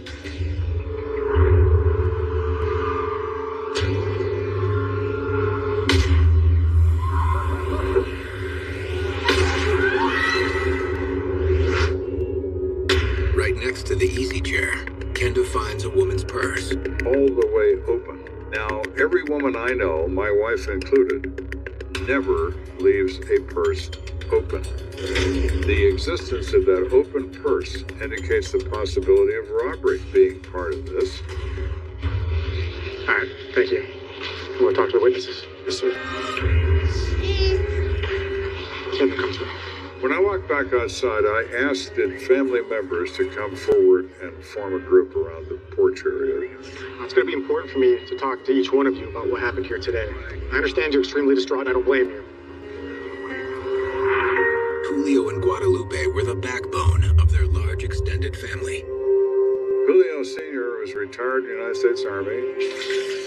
Guadalupe was a housekeeper. Julio and Guadalupe, after all those years of marriage, were enjoying life with each other. My dad, what made him happy was my mom. As long as she was smiling, he was okay. He'd like to take her out dancing. You could always tell that they had danced together for many years. At this moment, you think, these are people that this isn't supposed to happen to. They work hard. They work all their life. They take care of their own. And they die like this, violently, in their own home. I can't bring back their loved ones, but I can certainly take their revenge for them on the person responsible. That I can do.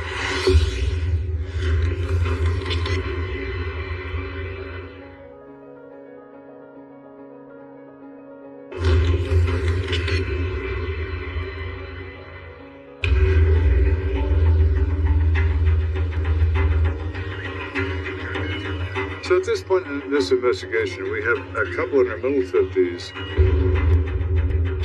who were shot to death in their own living room for no apparent reason at all. An open purse found at the scene suggests robbery might be the motive. But Lieutenant Joe Kendo thinks it's unlikely to be the sole motive behind this cold-blooded execution. Everything about this crime scene says personal. Somebody has a very specific reason directed completely at them and no one else. They had their choice of all the other people in this house. The other people dead are these two. So I don't know why yet. I intend to find out. Several members of the Zamaron family witnessed the shooting and have now recovered enough to speak to Kenda. The first to come forward is a daughter named Lupe. I know you're very upset, but I need you to help me understand what happened to your parents. According to Lupe, she has been in an abusive marriage to a man named Gabriel Vasquez since she was 17 years old. My sister and Gabriel had 3 kids together, 2 boys and a girl. But their relationship was always rocky. It was always abusive towards her. Lupe explains that a few months back, she and Gabriel moved to Texas. But after a particularly violent encounter, Lupe had Gabriel arrested on domestic assault charges. And when he went to jail, my dad drove out there. And he got me and the kids to come back here to live with them. She is very relieved. When last she knew, Gabe's in jail. She thinks her problems are over. Everything's fine. A week later, the doorbell rings.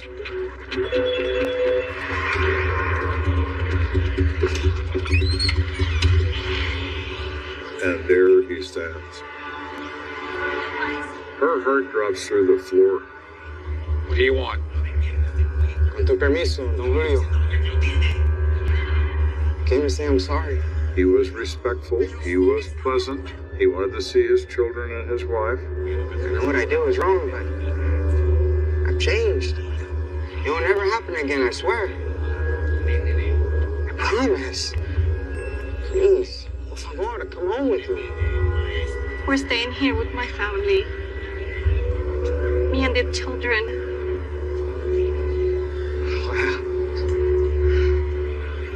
Okay. Niños, adiós. Te amo mucho.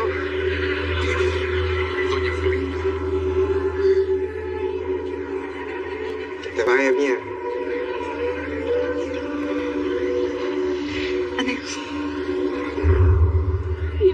I think he changed, and if he did, it was for the worse. I said, tell me what you know about this shooting. Lupe tells me that her husband, Gabriel Vasquez, came back and shot and killed her parents in front of her in this house moments ago. Here is a man who's completely out of control of his emotions. He has a gun. He's obviously not afraid to use it. What if he decides to come back for the remainder of this family and kill them too. Is he capable of that? Of course he is. Lupe gives Kenda a detailed description of Gabe. And as night falls, a search team scours the area in search of him. But the canvassing effort turns up no sign of Gabriel. Shortly after midnight, Kenda tells his men to stand down. In my opinion, it's too dangerous to continue. We'll find him. Just not tonight, and not in the dark, and risk somebody getting shot.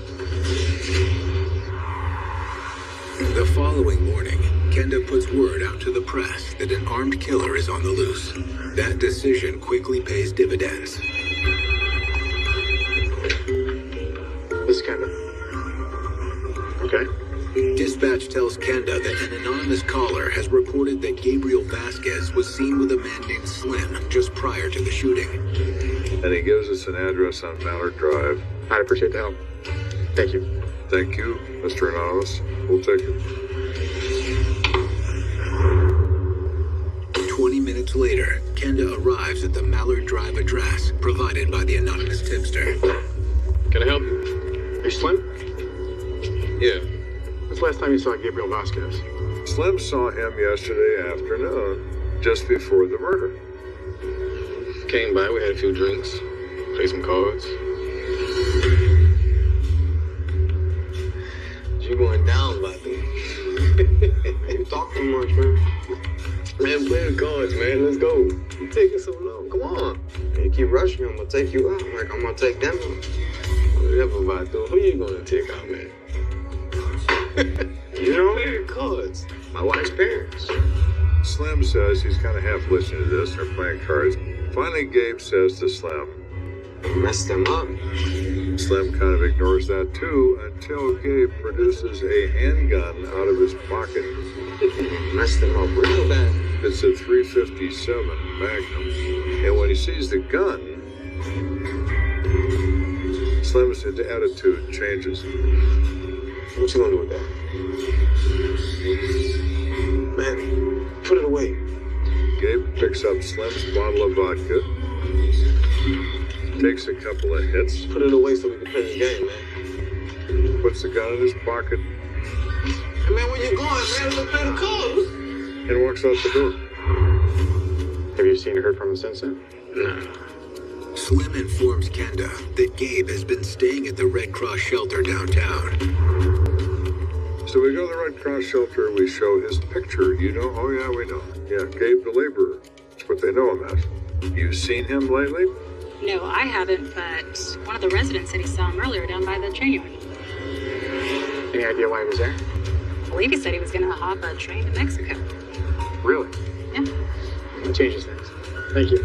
So now, for the first time, we have a solid lead on what Gabe's plan is. We still don't have Gabe, but we know his plan to escape the jurisdiction. If Gabriel Vasquez is bound for Mexico, then Kenda's chances of catching him are growing slimmer by the second. Trains run constantly through Colorado Springs both day and night. If Gabriel has made it to Mexico, I do not believe we will ever find him. I have a 1% chance of finding him in Mexico. 1%. If he's in Mexico, he might as well be on the moon.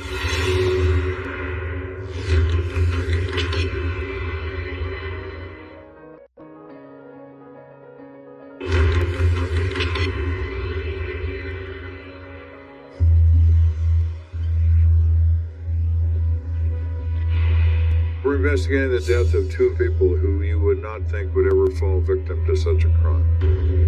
Julio and Guadalupe Zamaran. We've identified the perpetrator, one Gabriel Vasquez. We now know that he's in the rail yards area last seen, but we know his plan is to jump a train to Mexico, and maybe he already did. With the clock ticking, Kenda's team races to the rail yard. All right, guys, we're gonna search all these cars. It could be any one of them. Just remember, he's probably armed, so be careful. Let's go.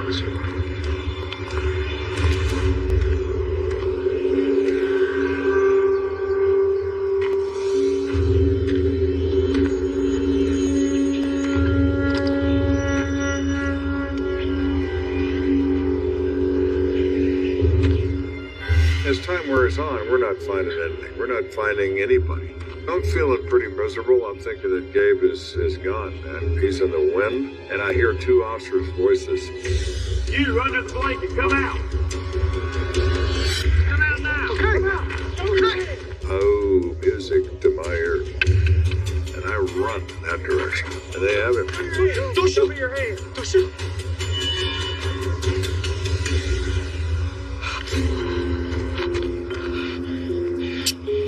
No train to Mexico for him. He's going to get a police car ride to headquarters. Once back at the station, Kenda interrogates Gabe Vasquez. Gabriel, the reason why you're here is because you're being accused of shooting and killing Julio Zamorano Sr. and Guadalupe Zamorano. I know. I shot them both. And why'd you do that, Gabe? Nothing else to do that day? Oh, they had it coming. They deserved it. What did they do to deserve it? They stole my money. They make lies about how I abused my wife, my children, and got me arrested in Texas. And none of it was true. At the end of this diatribe about how it's their fault, Gabe says, but the last straw with them is when they took my family away from me and wouldn't give it back. They need to pay for what they did. That's why I went over there. What happened when you went over there? Eso. El león. Dale el peluche.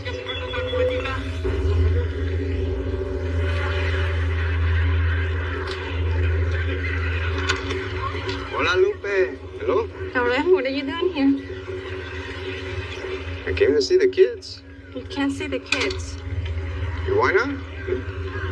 Show them, Lupe. Show me what? But when Gabe gets there, he's confronted with a court order. What is this? That says he cannot be near his children, he cannot be near his wife, because he's now been duly served with a restraining order. What is this? That's the law. You need to stay away from my daughter and her children. You need to get out of here, Gabe, now. So Julio Sr. and Guadalupe have taken legal steps to exclude him from these children and from his wife. And he becomes incensed. You can't do this. Why not? It's my family. Not anymore. My children, Not my anymore. wife. But get out of here before you go back to jail. He had a gun in his pocket, and when his worst fear is presented to him in writing, emotion takes over. There's no thought anymore. Now it's just rage.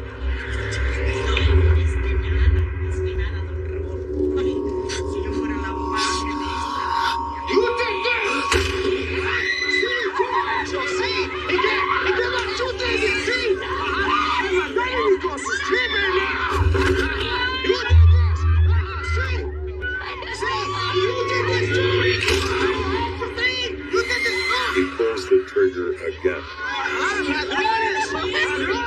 and kills her. Then he says he's going to get back the money they never paid him. He takes what money he finds and runs out the front door. What Gabe did is a completely insane act, of course, but it's typical for someone who has an abusive personality. No one matters except him. With Gabe Vasquez's statement in tow, Kenda is able to charge him with 2 counts of first-degree murder. Before trial, Gabriel pleads guilty to the lesser charge of second-degree murder. He is sentenced to 85 years in prison. My dad always taught me not to hate. But I wish that, the proper justice would have been able to be taken upon him. Trauma has a really destructive effect on family structure. A lot of times it all just starts to unravel. It just, tore our family apart. We kind of split up.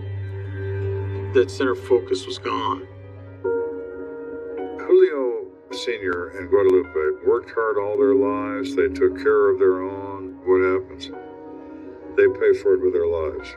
Proof once again, the thing that frightens people most. Life is random.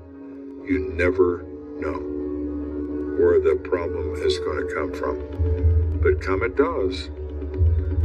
Come it does. Coming up, the most horrifying crime of Kenda's career. I am amazed at the number of instruments that have apparently been used to inflict whatever damage has been done to this person. This is the result of a deranged mind.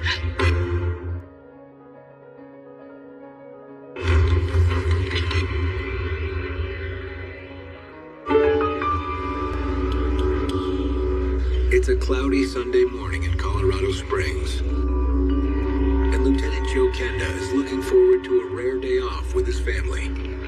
It was about 9:30 in the morning, and I was walking down the driveway to get the Sunday paper. I just pick it up, I take it out of the bag, and I'm savoring the thought of reading, and I hear Kathy's voice. Joe, they're on the phone.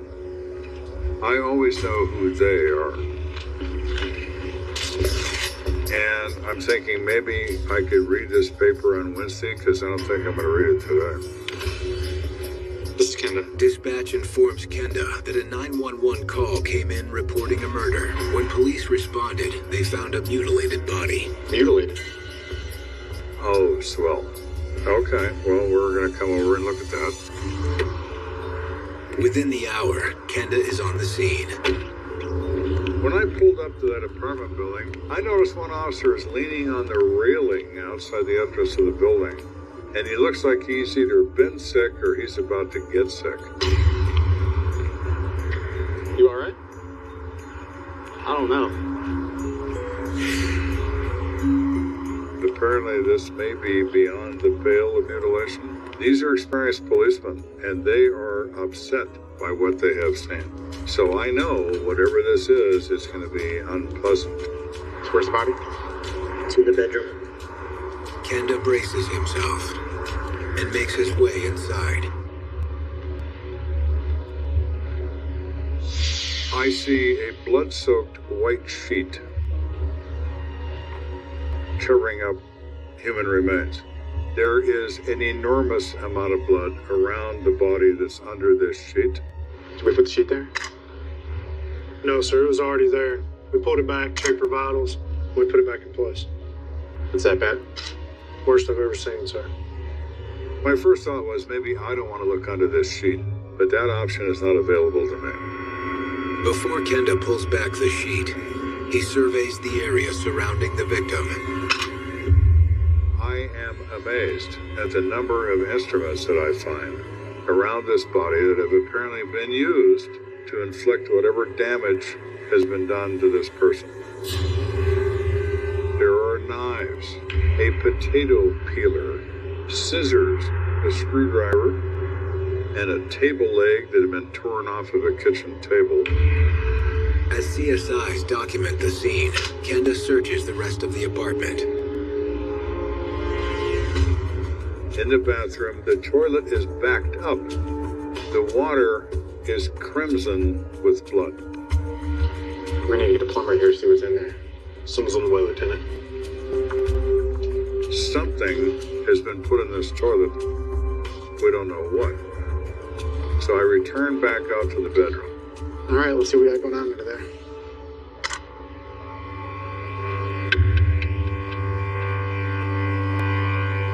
The crime scene tech lifts the sheet and immediately turns away.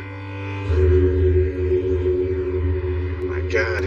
When the sheet is lifted, it is the body of a female, apparently in her late 20s, who has been disemboweled. There is no skin or epidermis present. Her right breast is not present. She has, by count, over 100 stab wounds. This is mutilation beyond the pale. The cutting injuries to her chest are post-mortem. You can tell that because they're non-reactive. There is no blood other than gravity bleeding. A dead body doesn't bleed. Post-mortem injury, not designed to cause the death of the victim, not in a wild, frenzied rage, but in a morbid perverse, curious way. In the kitchen, one of Kenda's men finds a purse.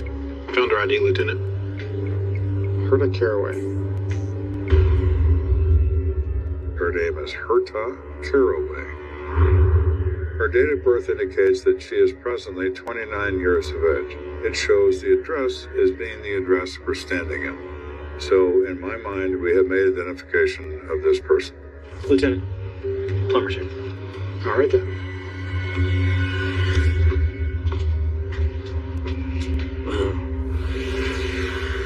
He takes one look in the toilet and he's about ready to throw up because of the amount of blood in the water. Listen, I know this isn't your run-of-the-mill service call, but I need to know what's in that toilet. So I want you to remove the toilet. You can step aside.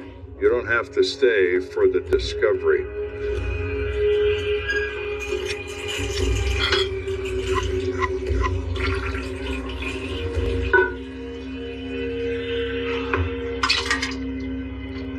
We very carefully lift this toilet off of the sewer pipe. There you go.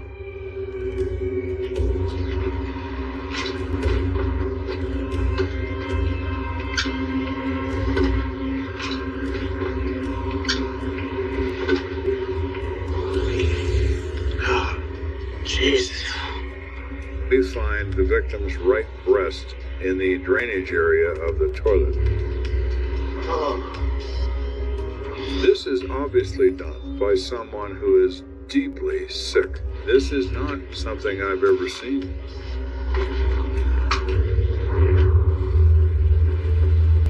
Kenda's next step is to make contact with the victim Herta Caraway's relatives, which means he also has to notify them of her death. I have no intention of describing what has been done to their daughter. I'm going to say that Herta is no longer alive. It is less harsh than saying anything else. Headquarters tracks down a name and address for the victim's parents, Earl and Maria Tate. Mrs. Tate? Earl? Come down here. I have learned over the years, just tell them. Don't beat around the bush. Don't allow them to agonize and get even more upset. Just tell them. I'm very sorry to inform you that your daughter, Herta, is no longer living. Maria's eyes rolled back in her head, and she passed out. I called for medical. They responded. I think she's gonna be all right. Just needs a few minutes. Can you tell me about Herta and the people in her life? She liked to be by herself. She liked to be alone. She was always like that. Can you think of anyone that would want to harm her? Not really. I do know she was having some kind of problems with her ex-husband. According to Earl, Herta met her husband just over a year ago. They dated for a very short period of time, and they got married very quickly after they met. But Earl tells Kenda that the marriage ended abruptly. She made the choice to leave him, and she moved into this apartment on Murray to live alone. My interest is now maxed. Who is the ex-husband? And more importantly, where is he right now?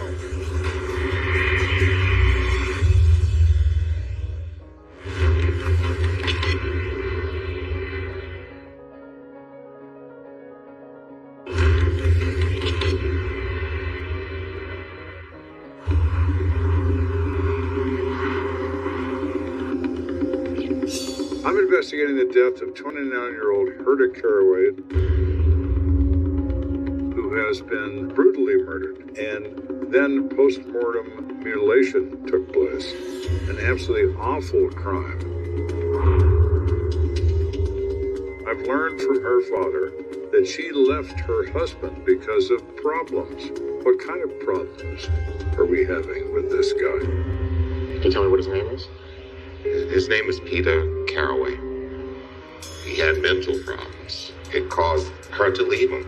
Now that got my undivided attention. I think back to that crime scene that has mental illness written all over it. And now finding him immediately is critical. Do you happen to know where Peter is? No, I don't. Do you have contact with any friends or family that you know of? Mr. Tate recalls that Peter has a mother whose name is Ruth Foshi, and she lives on the west side of Colorado Springs. Lieutenant Kennedy, dispatch. Go for dispatch. I need you to run the name Ruth Foshi and give me an address. That's the woman who made the 911 call. What? Well, that's who called, a woman named Ruth Foshi. She obviously has knowledge of this event. She told the police they better go to Herda's apartment because Herda is in there dead. So how exactly does Ruth know that? Mrs. Foshi, do you know why we're here? Yeah, Peter. I knew something like this was going to happen. Why do you say that? He's been diagnosed with acute paranoid schizophrenia. People like Peter who suffer from schizophrenia, they hear voices, they have trouble dealing with normal world day to day. When he takes his meds, he's okay. But he forgets, and it gets really, really bad. When they stop taking that medication, they dive deeper and deeper and deeper into delusionary thought, hallucinations, and completely lose contact with reality. Ruth, we know you called 911 about your son. Will you tell us why you made that call? Ruth says that morning, her son pulls up in front of her house on his motorcycle. His hands were cut and bleeding. This is a woman who understood when he was doing things he shouldn't be doing. So when he arrived with cuts on his hands, she began asking him, What happened to your hands, Peter?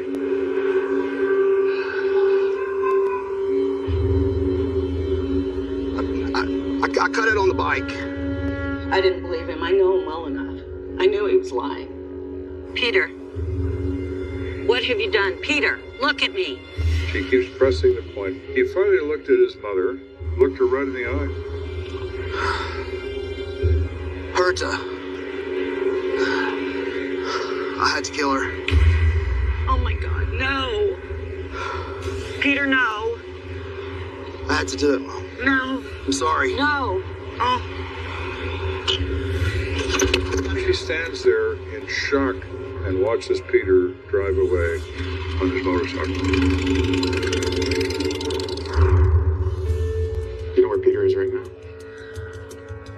No. He said he was going to leave. He said something about Texas. He has a cousin in Texas. And he left on the motorcycle, so he could be heading there. Thank you for your help. So now we absolutely know who we're looking for. We also know that Peter Caraway is a fugitive from justice. Kenda puts out a bolo in Colorado and Texas for Peter Caraway. 3 hours later, he gets a hit. This is Kenda. We get a phone call from Vega, Texas.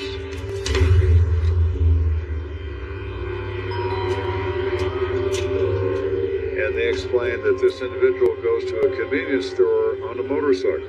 Can I help you? He's a big guy. He's kind of scary looking because he's so disconnected.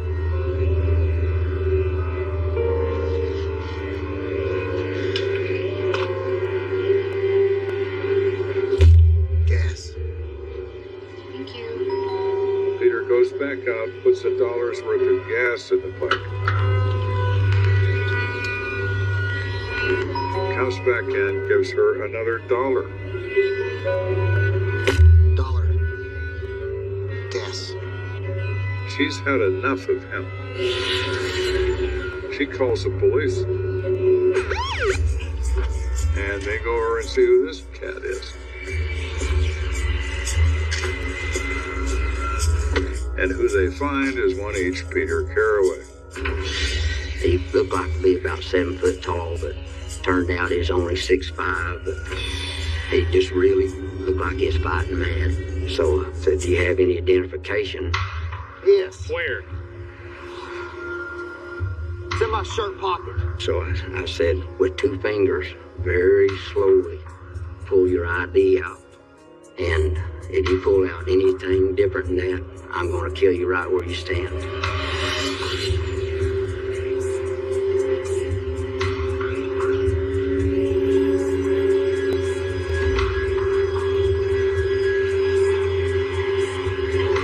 And he reached in and he pulled out his identification, and I said, put it on the hood of the car.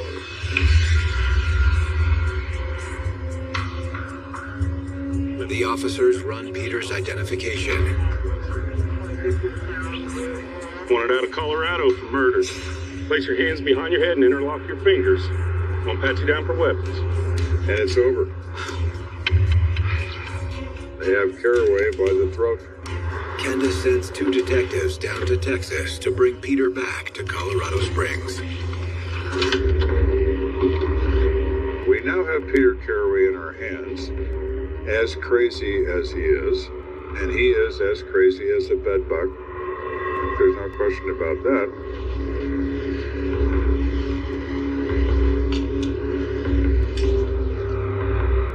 Peter, we're here to talk about your ex-wife, Herda.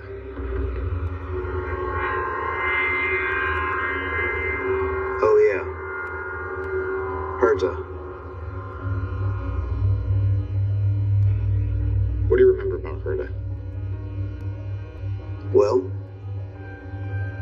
you see, I had to get rid of her. Why'd you have to get rid of her, Peter? Because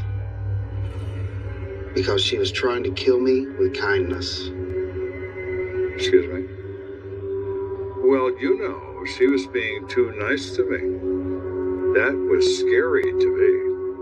No, Peter, I think the scary person in this room would be you.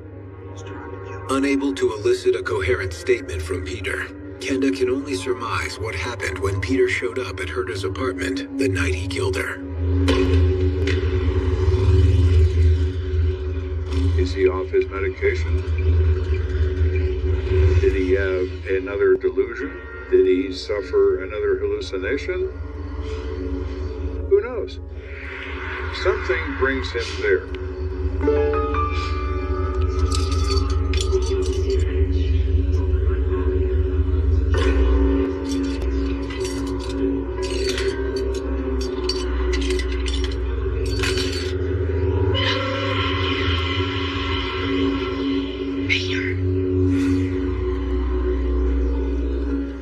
I know what you've been doing. What are you talking about? Something goes wrong between he and her.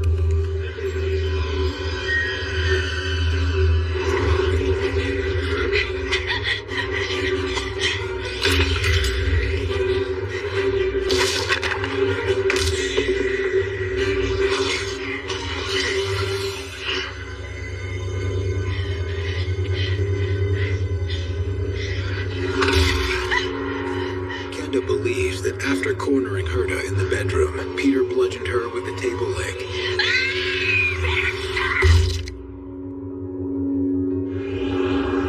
And stabbed her over 100 times.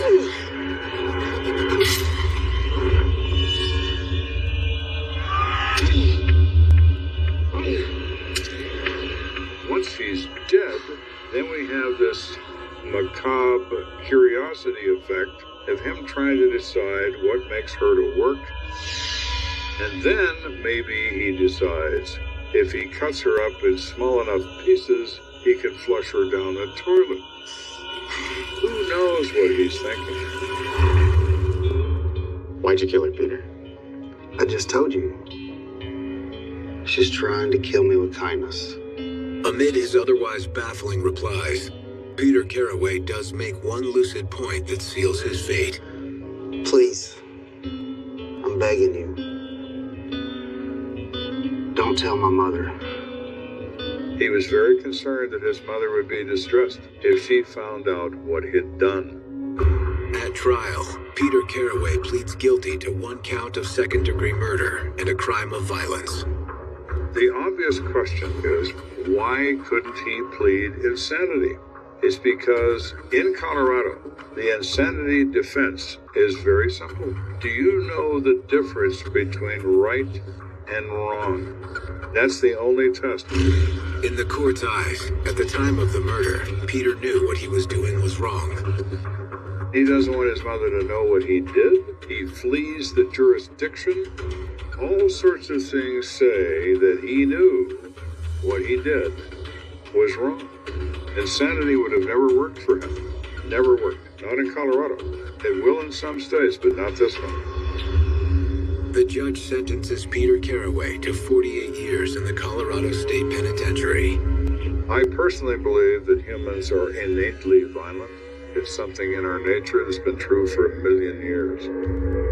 Mental illness provides a gateway for our violent past to come forward. This is why humans are the most dangerous animal on this planet. They can think